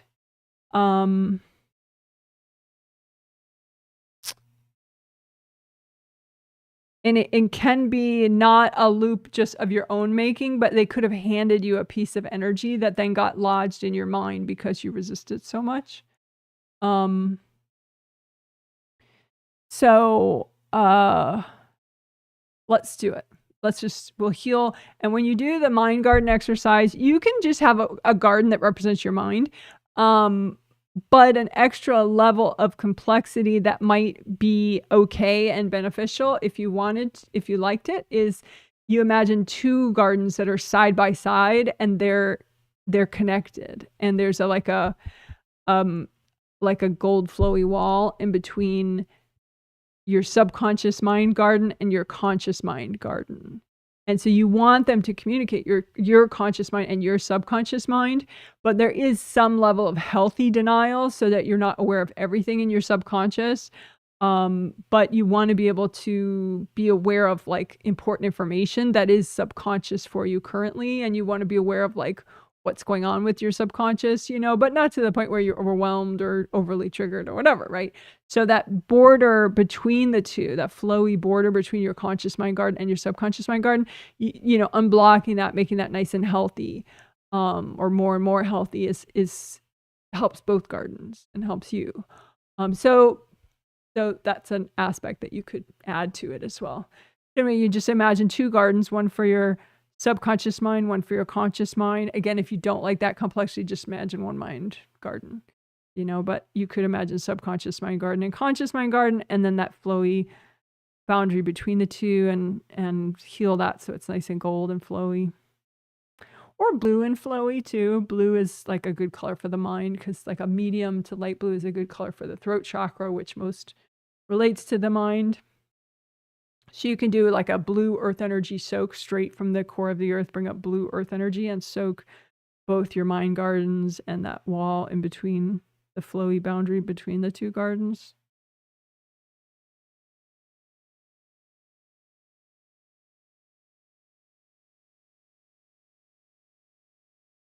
So blue energy soak just for your minds, because you wouldn't want to soak your whole space in that, because it would be too fast moving for your lower chakras. But for your mind, that most relates to your fifth chakra. So that's a good, nice. Okay. And then I was talking about, oops, this is actually the doing section. Sorry.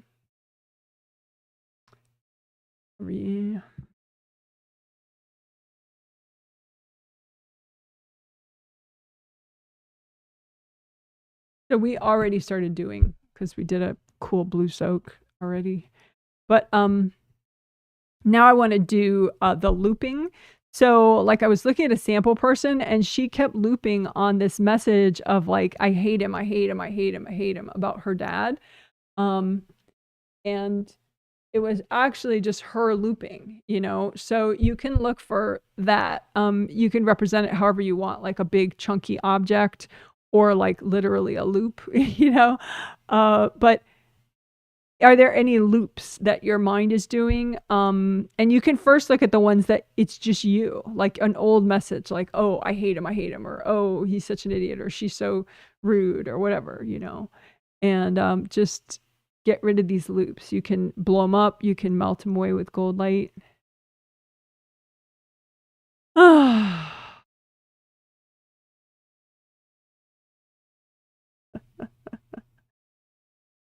And also you can look for loops that are related to a piece of energy that someone put in your mind, so maybe you're hearing over and over again an expression that somebody used towards you, or a figure of speech, or a metaphor someone used about you that you found particularly insulting, and you keep spiraling on it. So look in your mind gardens for insulting phrases from other people. And look at them and see them as objects, so that you can easily just blow them up or melt them with gold light. And it's pretty common. Sometimes people, hand in from energy to each other all the time, really. It's not clean, but, people do it. But if it's insulting, you might have saved it, just because you're so resistant. So look for the insults. in your mind gardens and just melt them away. Gold light. Or blow them up. So you can say, imagine like all the insults from a certain person and just make a big pile of them and just blow them all up at once or melt them all at once.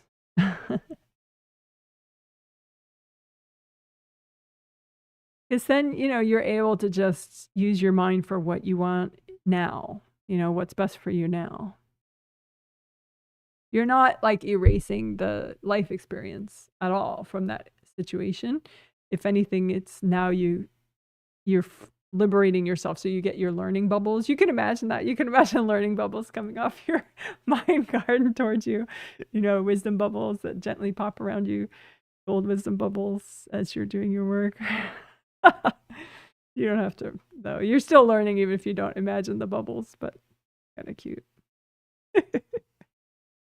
So again, imagine any insults, any just sort of put downs from other people and just that are stuck in either of your mind gardens, and just melt them away with gold light. Maybe somebody thought that you were slow or stupid or an idiot, or you were whatever. You were unattractive, whatever kind of insults.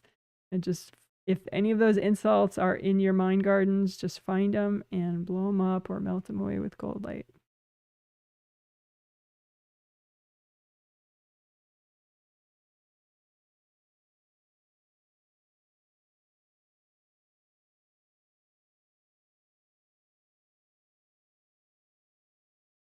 Maybe you have they didn't mean it as an insult, but it's a question. But maybe you have somebody's question in one of your mind gardens, like, one that is sometimes in my mind gardens is from people, wondering why I don't have children. Why don't you have children? Why did you never have children? But there can be all sorts of questions from other people that, or, oh, can you help me with this? Can you do this for me? Just any questions from other people that are in your mind garden, and just wash it out. Just imagine them like objects and wash them out. Or blow them up, melt them with gold light. You don't want anyone's questions stuck in your mind, because that doesn't help you to get back to them and answer them. If anything, it makes you never want to answer their question if they're stuck in your mind. So just melt away other people's questions out of your mind. Other people's observations, other people's judgments.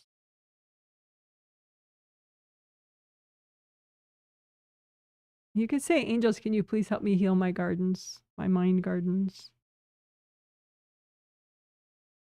You have any unhealthy repression or denial, making your boundary between the two gardens less flowy, just melt that away.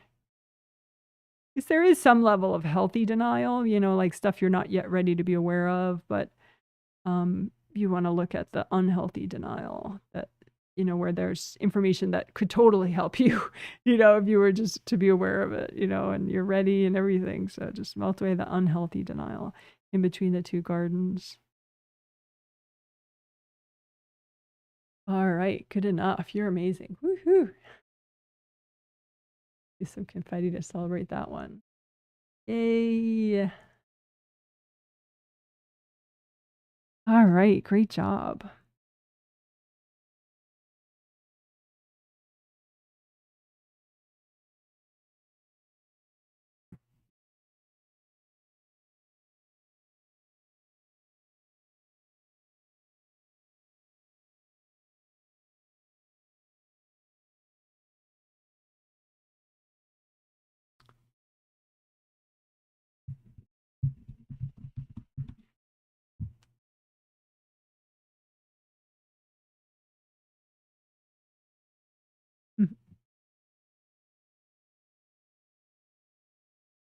Okay, so we've done so much.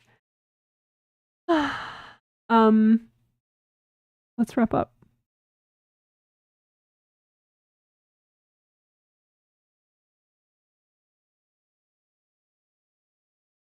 So you can just imagine all your auras, your physical body and your astral body are inside there, and then both your groundings going down to the core of the earth. comb through all that with gold light from your hands.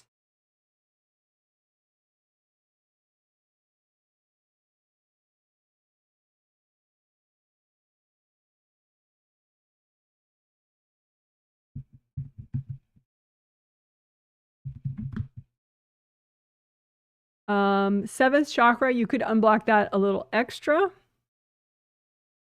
So seventh chakra is oriented this way. You can unblock blocks that are stuck up here or down here or wrapped around or shoved inside. Seventh chakra, purple is an ideal color for your seventh chakra, and your seventh chakra helps you with confidence, intuition, certainty, quickly knowing answers, and autonomy, empowerment, goals, sorts of good things.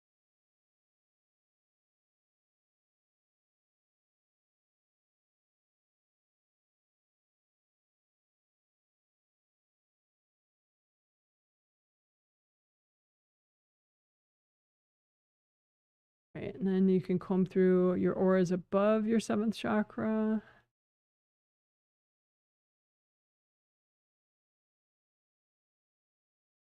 And comb through above the top of your auras, because you could have energy blocks sitting up there. And so you could just melt, even if they're big ones, you can melt them. You can melt blocks sitting on your shoulders, because you want to be able to bring in new energy through your seventh, but also through your shoulders. So if there's any hardness in either in or above your astral body shoulders or your physical body shoulders, you can melt those away. Any hard plates of energy around your shoulders or in your shoulders.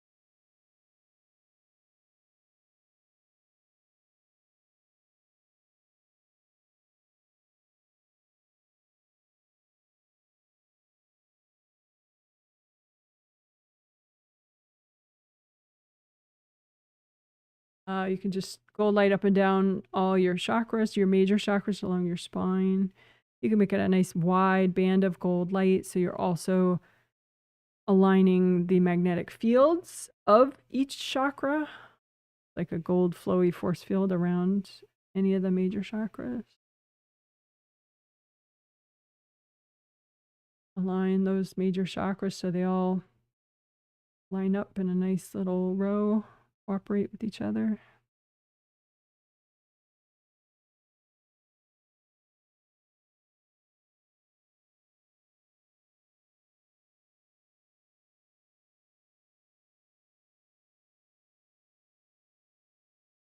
You do your gold buffer zone.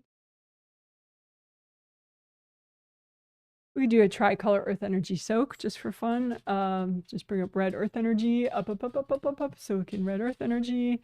Bring that down, set your grounding to orange, bring up orange earth energy, up, soak in the orange earth energy. Bring that down, set your grounding to yellow, bring up yellow earth energy from the core of the earth, up. Okay, yellow earth energy.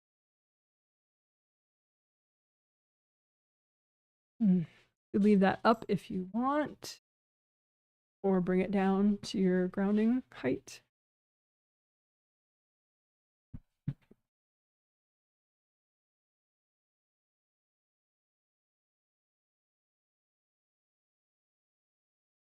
If you have any stubborn triggered energy blocks still triggered, just make a pile of all those energy blocks out in front of you. And you can bring up red earth energy, soak them with red earth energy. And gold light, you can melt cords from other people going into those energy blocks. That could be why they haven't cleared yet, because people are cording those blocks. So melt those cords and melt the energy. Or you could blow them up.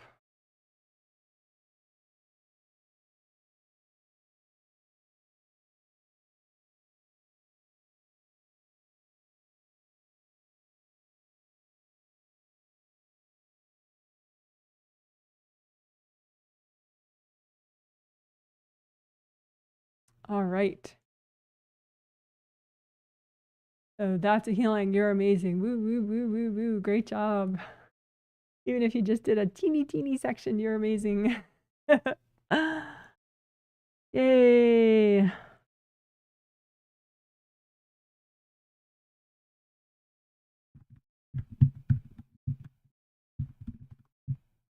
Okay.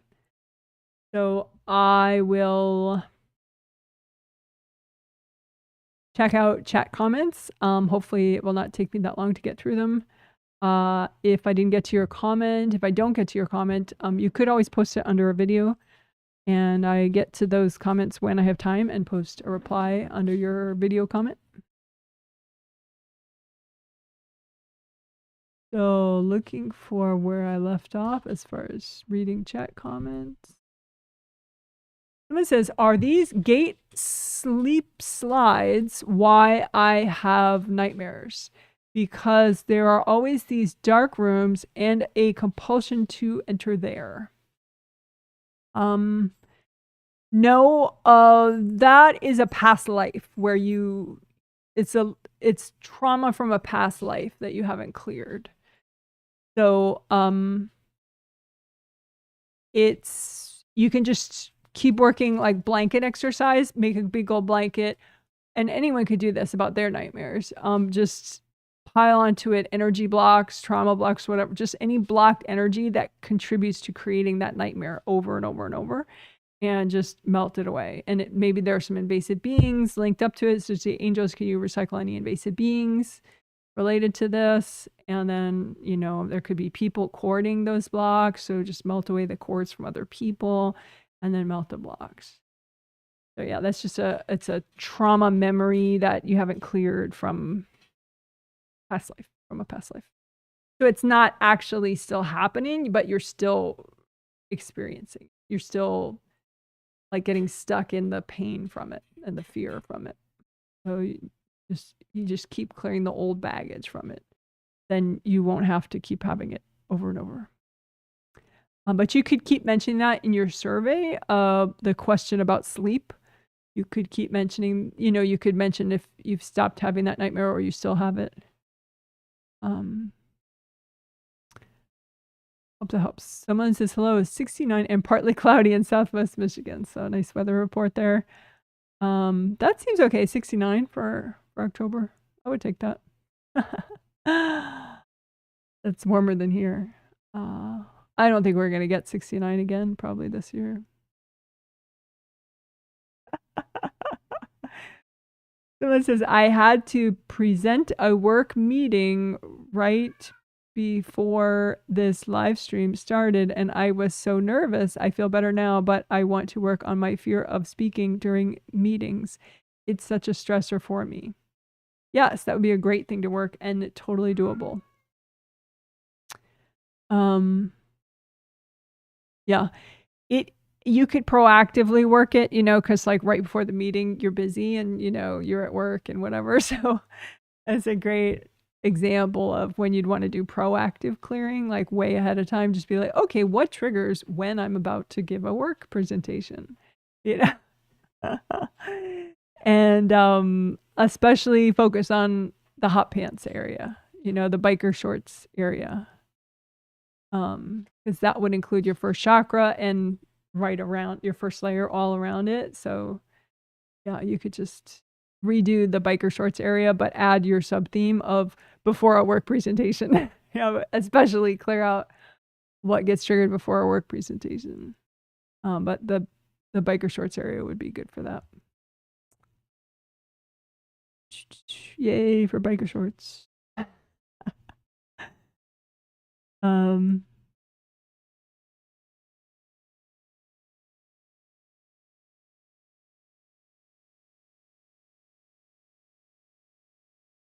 This is hi, Janet. Thank you for the healing me and my spouse. Yes, you're welcome. It's my pleasure. I am waking up in the middle of the night. It may be due to sleep apnea or metaphysical. Feel lots of heavy energy recently, much better now. Please share if there's anything specific that changed metaphysically recently. Thank you for the healing. One thing I'm reminded of, I don't know if it's because of you did this or just other people, but I forgot to mention earlier, surveys if everyone could, like, I mean, when you fill out a survey, I totally appreciate it. And if you don't have the latest survey link, but you have the one from 2 days ago, it's not the end of the world because I might see it and read your comment. But typically, like the way the survey software is organized, I only check the most recent survey link. You know, I'm not going to like go back to like 2 months ago and see your reply to an old survey, or a lot of times even 2 days ago.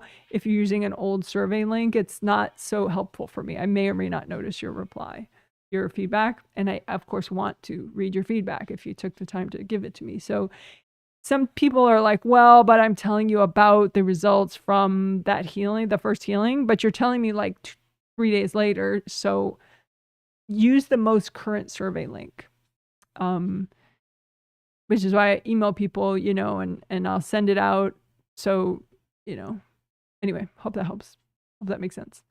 So like tonight, I'll send out a survey link. So if you want to fill out a survey tomorrow or in a couple days, please use that one that I just sent out, if you could. But anyway, regarding your actual question. Yeah, so the sleep. I mean, the thing is, waking up in the middle of the night is not, I mean, the point is, can you get right back to sleep? How do you feel when you wake up in the middle of the night? Are you then not able to go back to sleep for like 3 hours? You know, that's the part that I need to know. Because a lot of people wake up in the middle of the night at some point. But if they wake up in panic or they wake up and then can't go back to sleep, that's more of a thing, you know? So the detail of that is helpful for me. I don't need to know it like the second, but you know, in the survey, when I keep asking about sleep now through the end of the year, that it would be nice to have that level of detail. Sleep apnea is a thing. Just a fun fact though, my husband used to have an issue with sleep apnea. He doesn't really at all anymore. Part of it was food related, which I guess the angels just told me to Google that. But apparently there's certain food that contributes to sleep apnea. And I don't know if that's a very commonly accepted fact or something, but he changed his diet and it really helped. But he also sleeps with an incline. He sleeps, you know, on like one of these, you know, big foam triangle things. So he's like reclining. He's not flat. He's like this, you know, his upper body. So that helps too. But the food related stuff, you could Google it, I'm sure, and find it. But it's like foods that might cause sleep apnea or contribute to sleep apnea. But part that I remember was like hops from beer. And he used to drink this like dark, like the IPA beer or something that had like extra hops or something. Somehow it was like extra. It had extra amount of whatever gives you sleep apnea. So he stopped drinking his IPA beer. And then that really helped him to not have bad sleep apnea anymore. So I don't know if that helps anybody, but maybe. But yeah, just you could give me more details in a survey, and it'll help me heal you better. But I think the gates work might help with you as far as when you wake up if you feel heavy.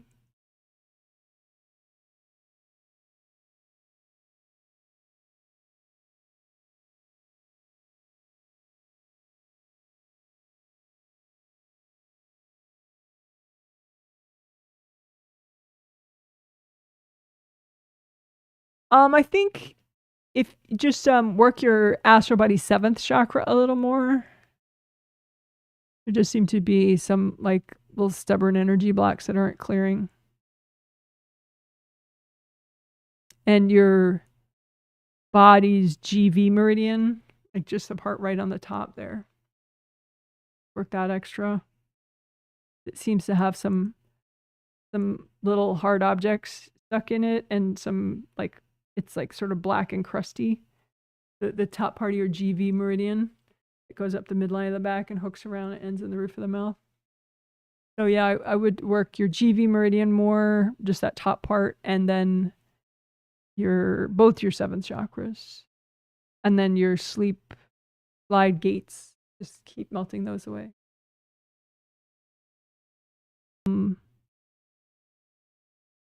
Like do tricolor earth energy soaks and maybe like some gold nets, especially your bedroom, but you may as well clear the whole house and the property if you own property around the house. If you're in an apartment, then you can only clear the part that you own and then have your angels clean the rest. But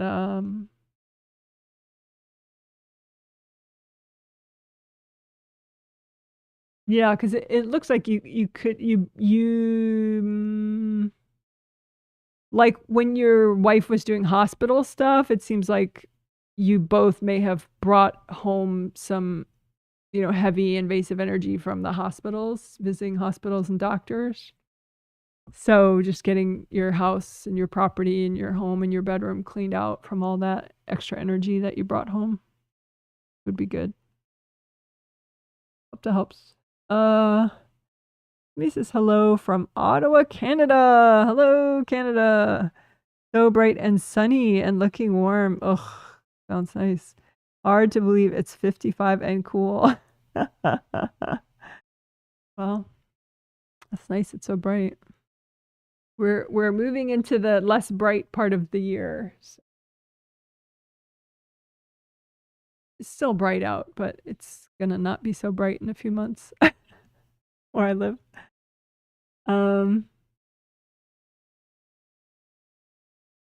It says thanks for all you do. Oh, thank you for my little flower emoji. You're welcome. Someone says thank you so much. Any angel advice on parts to redo? I'm not getting much except keep clearing repressed anger, not from this set. Yes. Towards the very end, the mind garden. That one.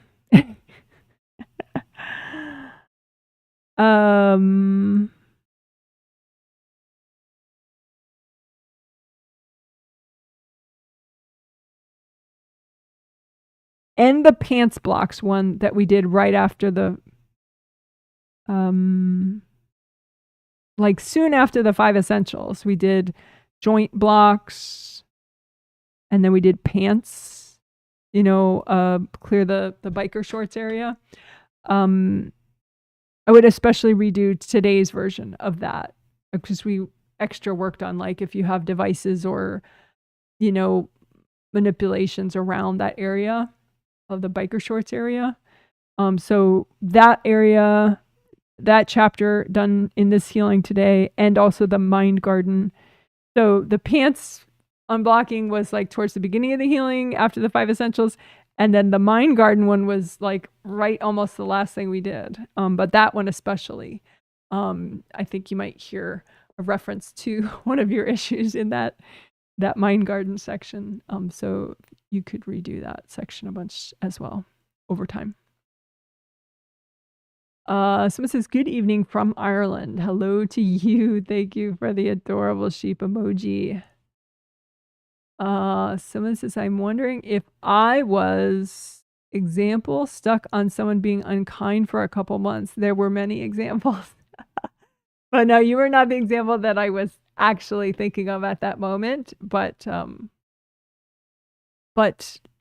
yeah, it's easy to get stuck on someone's unkind actions or words. So yeah, that's why I say these things. Funny. Hope it helped. And you can keep working on that. Someone says, thank you, Janet. You're welcome. Really loved the mind garden work. I love mind garden too. Mind garden work is so cool. I feel like I'm starting to make progress on new job move. Ooh, exciting. But something is holding me back still. Am I reading that right? Astral work has helped. Oh, the safe astral location work has helped. Yeah. That we did mostly last month, but we did it a little bit, I think, in the first healing of this set, maybe. Or maybe I just talked about it in the first healing of this set. And we did it mostly last month in the Get Shit Done set, I think. Safe astral location. Mind garden work, feel it's starting to be progress, new job move.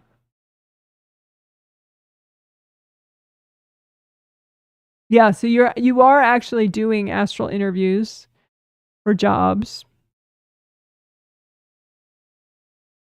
You know, you could do mind garden work about jobs because it's like you do the astral interviews in your sleep, but then like the next step is figuring out what jobs you like and what jobs don't seem like a step up energetically. Like you kind of train wreck a little as far as like analysis of like, you know, once you go through the interviews, say you interview for 40 jobs on the astral and then you get accepted to like 7 of them, it's your angels are trying to help you realize like, okay, so then 5 of those are actually worth choosing, you know, if you could manifest it consciously, but 2 of them would be just as bad as the bad aspects of the jobs that you currently have. And so it's not really worth it because you could get a job that's slightly more enjoyable and move rather than having a job that's equally not enjoyable and move, you know? So, so there's a little bit of like post-interview analysis on the astral that you get really stuck on. So if you could just do mind garden and clear fear about being trapped in a bad job, clear fear of, you know, conflicts with bosses, conflicts with coworkers.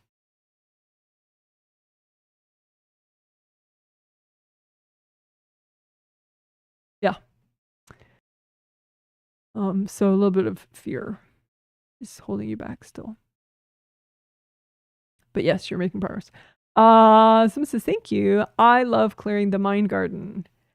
I am an overthinker. Do we have a separate work garden or it would be the same one? I feel like I go back and forth and get a bit exhausted on work days.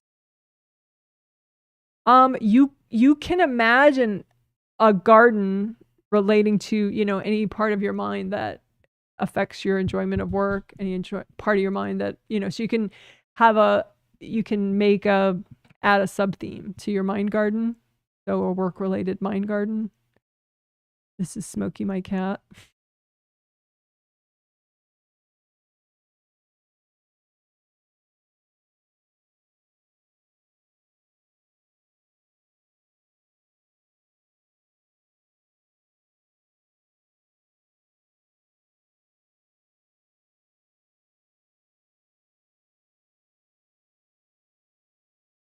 I mean, you could just heal your mind garden and just look for like, you know, do you have coworkers that like sit in your mind garden? And just wash them out and wash out the baggage that allows them to be there. Like it seems like you have like a bunch of chairs in your mind garden ready waiting for people that want to sit in your mind and talk to you in your mind in an invasive way, you know? So like clear out the furniture that makes it easy for people to hop in there, you know, which are just energy blocks, but you can imagine them like chairs where people sit and just get rid of the chairs. You don't want to make it like inviting for people to show up in your mind. So I think that's part of why you get exhausted during work days, because people are in your head, like coworkers.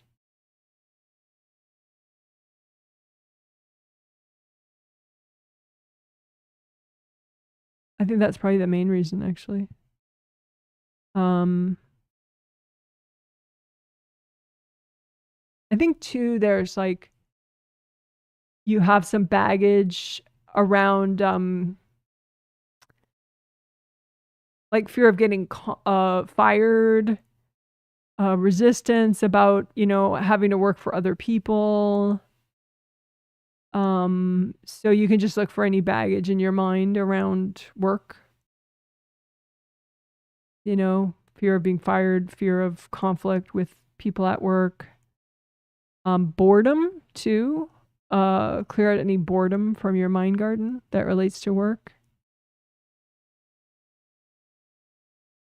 Like, you know, in this mind garden section today, we cleared out loop way that you're looping on things, because you're subconsciously looping about like, this is so boring, this is so boring, this is so boring. So like clear out the chunks of your energy having to do with being bored, because you like go round and round on them. Yeah, so I hope that helps. And you could even do, you know how we did heal mini yous, like little versions of you? Heal the mini yous that most dislike your work and most dislike having to work. Yeah.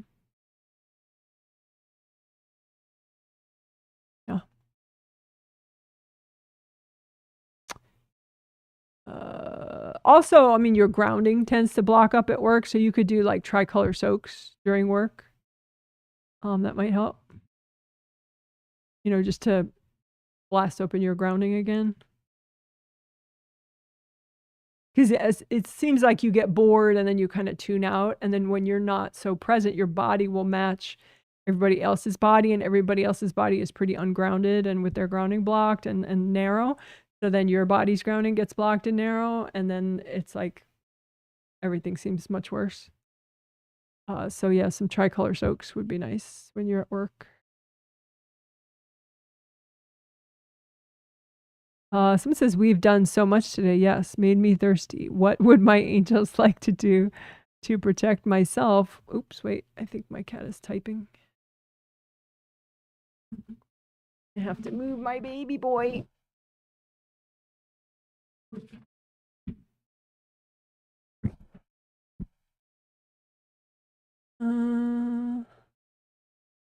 What would my angels like me to do to protect myself when I go to the gym and the huge gym is full of people? You could just leave an earth energy soak up. You know, maybe when you're in the locker room, you know, proactively, you could have the angels clean out the gym and the locker room.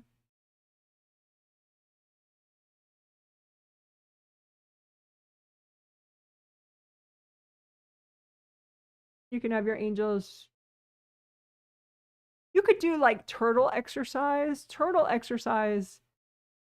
You know, if you search Janet Wright turtle exercise, you'll find it. But it's like where you have energy blocks that you really, really, really don't want people to see. And those might get extra triggered when you're working out.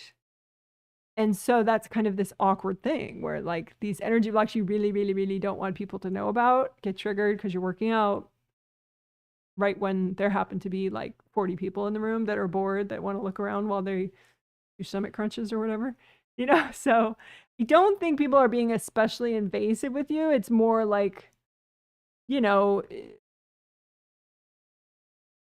the public aspect of it, that it's just like you have some private stuff that gets triggered when you work out and you're in a public space. So that's feels overly vulnerable. So yeah. Just maybe do turtle exercise, especially the baggage that, you know, or just, you don't have to look up that video, just, you know, make a big old blanket, put on it any baggage of yours that you especially don't want people to know about that gets triggered when you work out or wear workout clothes or when you're in public at the gym, you know, that kind of idea. Hope that helps. Thank you for the healing, Janet. I feel like I keep thinking about, and then you mentioned someone's initials who I briefly dated having regrets. Angels say it was not for me. Is that a good read? Yeah, they when I look at a table and like I put his initials on the table, your angels shove his initials off the table. Kind of like a cat does when they want to shove something off the counter. So yeah, I think they're like, move on.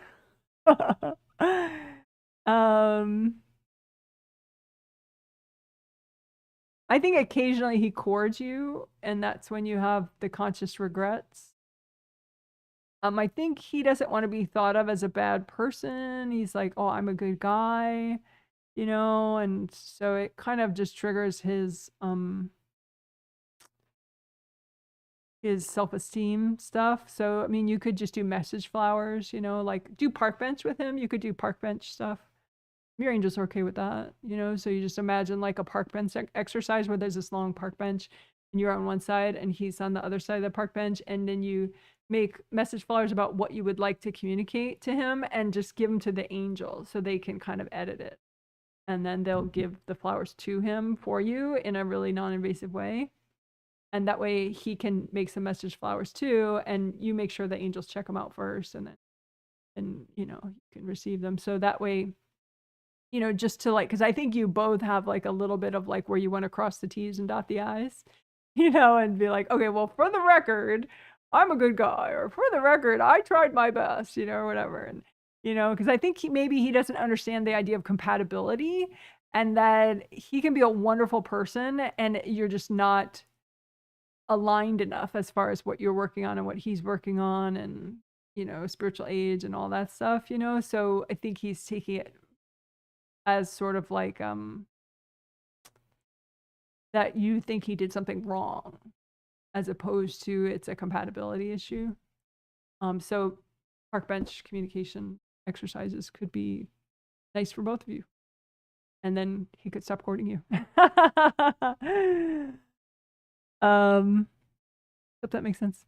Emma says, Janet, thank you. I got a job interview. I don't know if you can hear him purring.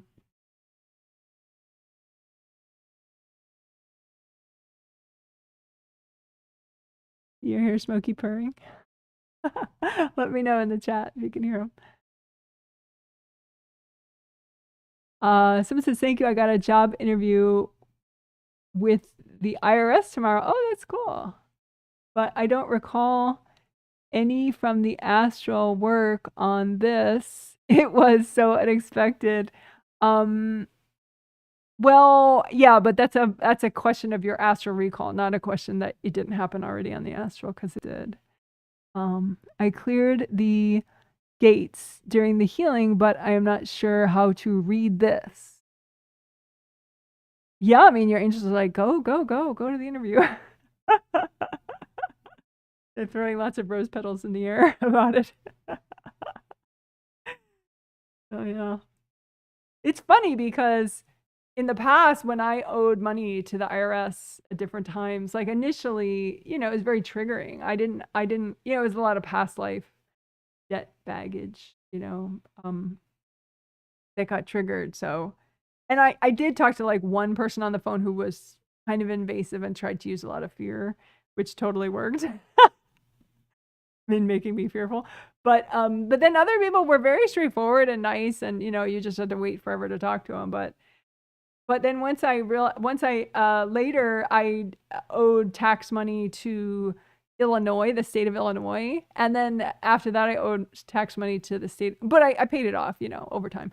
But then I owed tax money to the state of Washington, and I realized like the IRS, the federal government IRS, is way more lenient in its rules than at least Illinois and Washington state have been with me.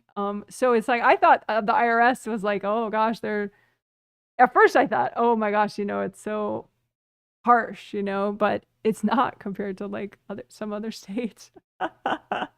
Like for example, Washington state, if you owe money, business taxes to Washington state, like back taxes, like in previous years and you haven't reported it,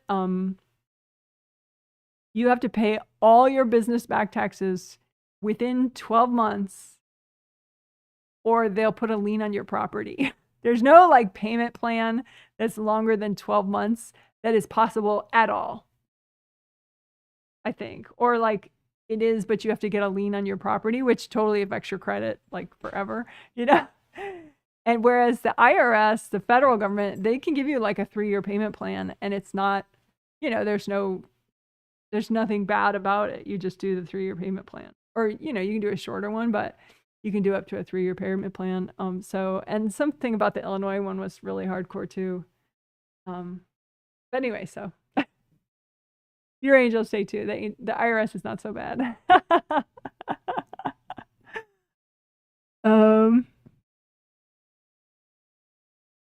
Someone says, thanks, Janet.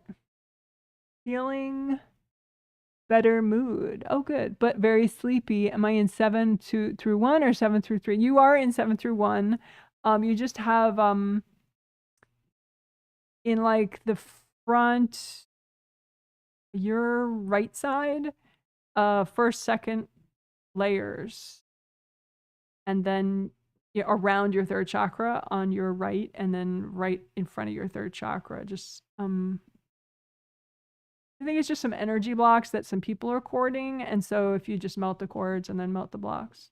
So in front of your third chakra, your physical body third chakra, but also like a little bit on your right side, front right.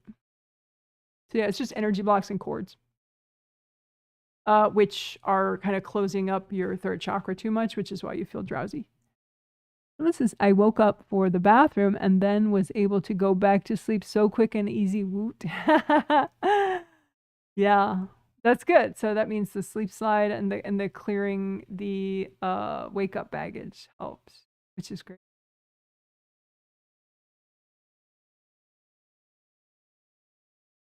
Awesome. Thank you, Janet. Feeling sleepy. Yeah, I would say similar to what I just said to the other person who's feeling sleepy, like at the very front of your third chakra, there's just a little bit of blocks there, and your energy is coming through it, but it's making the chakra work too hard, so that makes you feel tired. Your third chakra, if it's blocked, makes you feel tired. A little bit extra unblocking of your third would be good. Anything my angels suggest I work on tonight? They like that mind garden one that we did right before the end. That could be fun to do right before.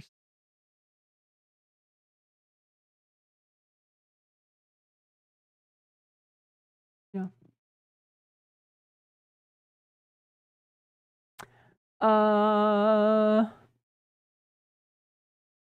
Someone says, thank you, Janet. You're welcome. Someone says, that makes total sense about job interviews on the astral. Everything that I look at consciously seems so boring, so I knew something was up. Thank you. Welcome. Thank you, Janet. Thanks for the emojis. Someone says, thinking about my mind garden really scares me, and I pretend I don't know what it is. Isn't that odd? For me, mind garden is like so like delicious. Like, you know, like it's like relaxing. Just looks like you have a few invasive beings that don't want to get out of your mind. So they're like, don't do this. So you can just line up all the like a police suspect list, just line up all the invasive beings that are trying to freak you out and not have you work your mind, and have them recycle. I don't think it's family members. I think it's just invasive beings. Yeah, if any of these techniques seem especially scary, that's just a bunch of beings. Ask your angels to recycle.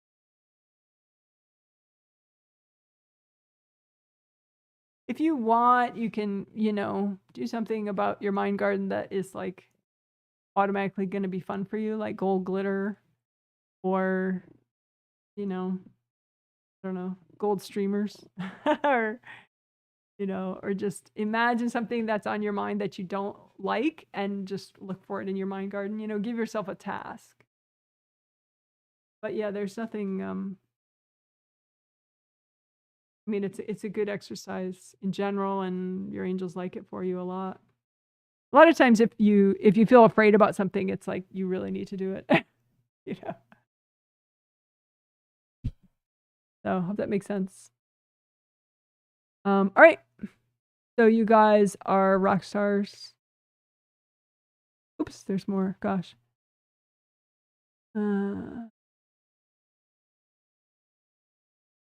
Lost my place. Oh yeah. Hi, how to set boundaries in office.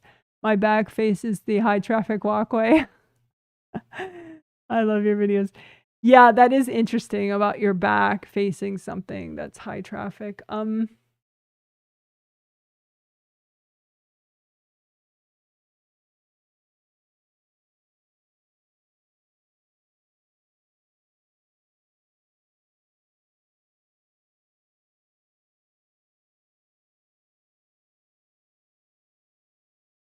You could ask your angels to set something up.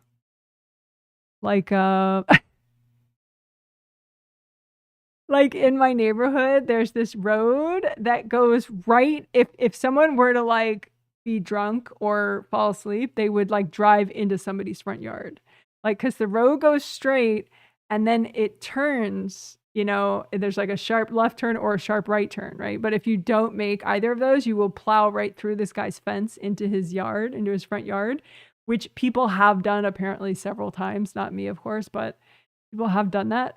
So now he has not only, you know, he had to pay himself to get his fence redone, like at least once, if not twice. And then, but now like the county posts these like reflective signs with arrows like right in front of his fence. And I think he keeps up like Christmas lights most of the year, like just so it's like, doo, doo, doo, doo. But since this is an office and the space behind your workspace is not your space, it'd be easier and better for the angels to create that sort of a situation like that neighbor did with the you know, he had the county make these reflective signs and stuff. So you can just have your angels create some kind of a visual, you know, distraction behind you. That is positive, you know, for everyone. So it's maybe some inspiring angel messages or something. But it's enough behind you that they don't associate it with you. And it kind of distracts them from like kind of, you know, voyeuring into your workspace. So that's what I would suggest. Have your angels do it. Smith is afraid to ask. Dun, dun, dun, how does my job situation look? I'm in transition, but the idea of returning to work is blocking me up. And so is unemployment. Yeah, your angels they seem to want you to go back to work. Like, I kind of want to work at a coffee shop. Your angels are like, no. Or and then I don't know that you finished that thought. Dun, dun, dun. Yeah, your angels suggest some inner child healings about work and about like homework even, you know, like when you're a kid, you don't want to do your homework or you don't want to eat your vegetables or you don't want to, you know, eat some certain kind of food or, you know, so imagine like the wounded inner child parts of you that are the most resistant, that contributes to your opinions about employment now as an adult. So inner child healing relevant to work, and relevant to various jobs. Because it seems like your inner child wants to work at a coffee shop, but your angels say like that would not suit the adult you, like you have many more needs than would be served at a coffee shop. They're like, thank you. I guess they've been trying to tell you that, but it's like your inner child's like, oh, I want it. Stuck inner children are really kind of cute in that way, but then if it's you, it really is, it can get you into trouble. So yeah, it's just some stuck inner child healing about jobs and about employment and about responsibility and about paying bills, that kind of employment and money realities.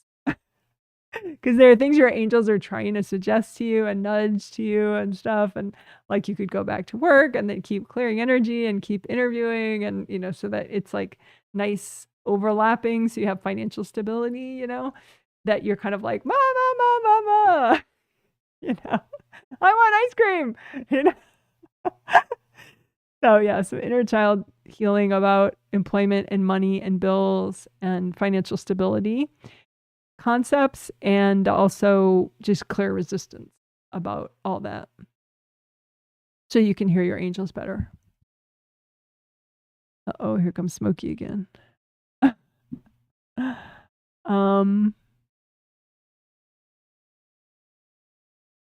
It sounds like I have a lot of work to do. Someone says, thank you so much for the office workspace tip. I really appreciate your kindness and advice. You're welcome. Thank you for this. I need to hear it. Okay. Well, I'm good at telling people what they don't want to hear. My gift. Alrighty. So you're amazing, and I will show my dog. You've already seen more than enough of my cat. But I'll show my dog before we go. Oh, yeah. Okay. So hold on. I will show him, and then the live stream will be done. Oh, and this is the this concludes the October 2024 triplet set. And like I said, the next the October twin set is going to be really cool and going to have new stuff that helps sound boundaries. So if you haven't purchased that one, but you want to, at least as of this morning, there were 2 spots left for the October twin set still on my website, which is jwhealing.com. But even if those 2 sets sell out, those 2 spots sell out for the October twin set, and you still want sound boundaries help, you can email me as soon as possible, janet@jwhealing.com, and I'll work it out so you can purchase the October twin set. And the healings for that are on October 20th and 22nd. Okay. So now I will show Izzy, my dog.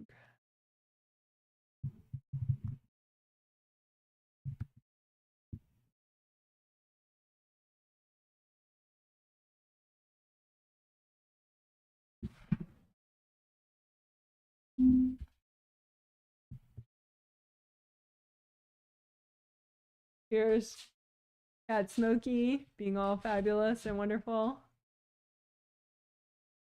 And then here's Izzy being fabulous and wonderful. So wonderful.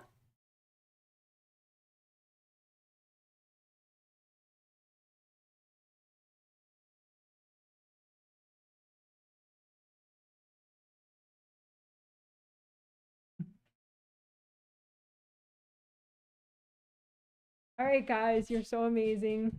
Take care. Have a good morning, evening, afternoon, whatever's next for you.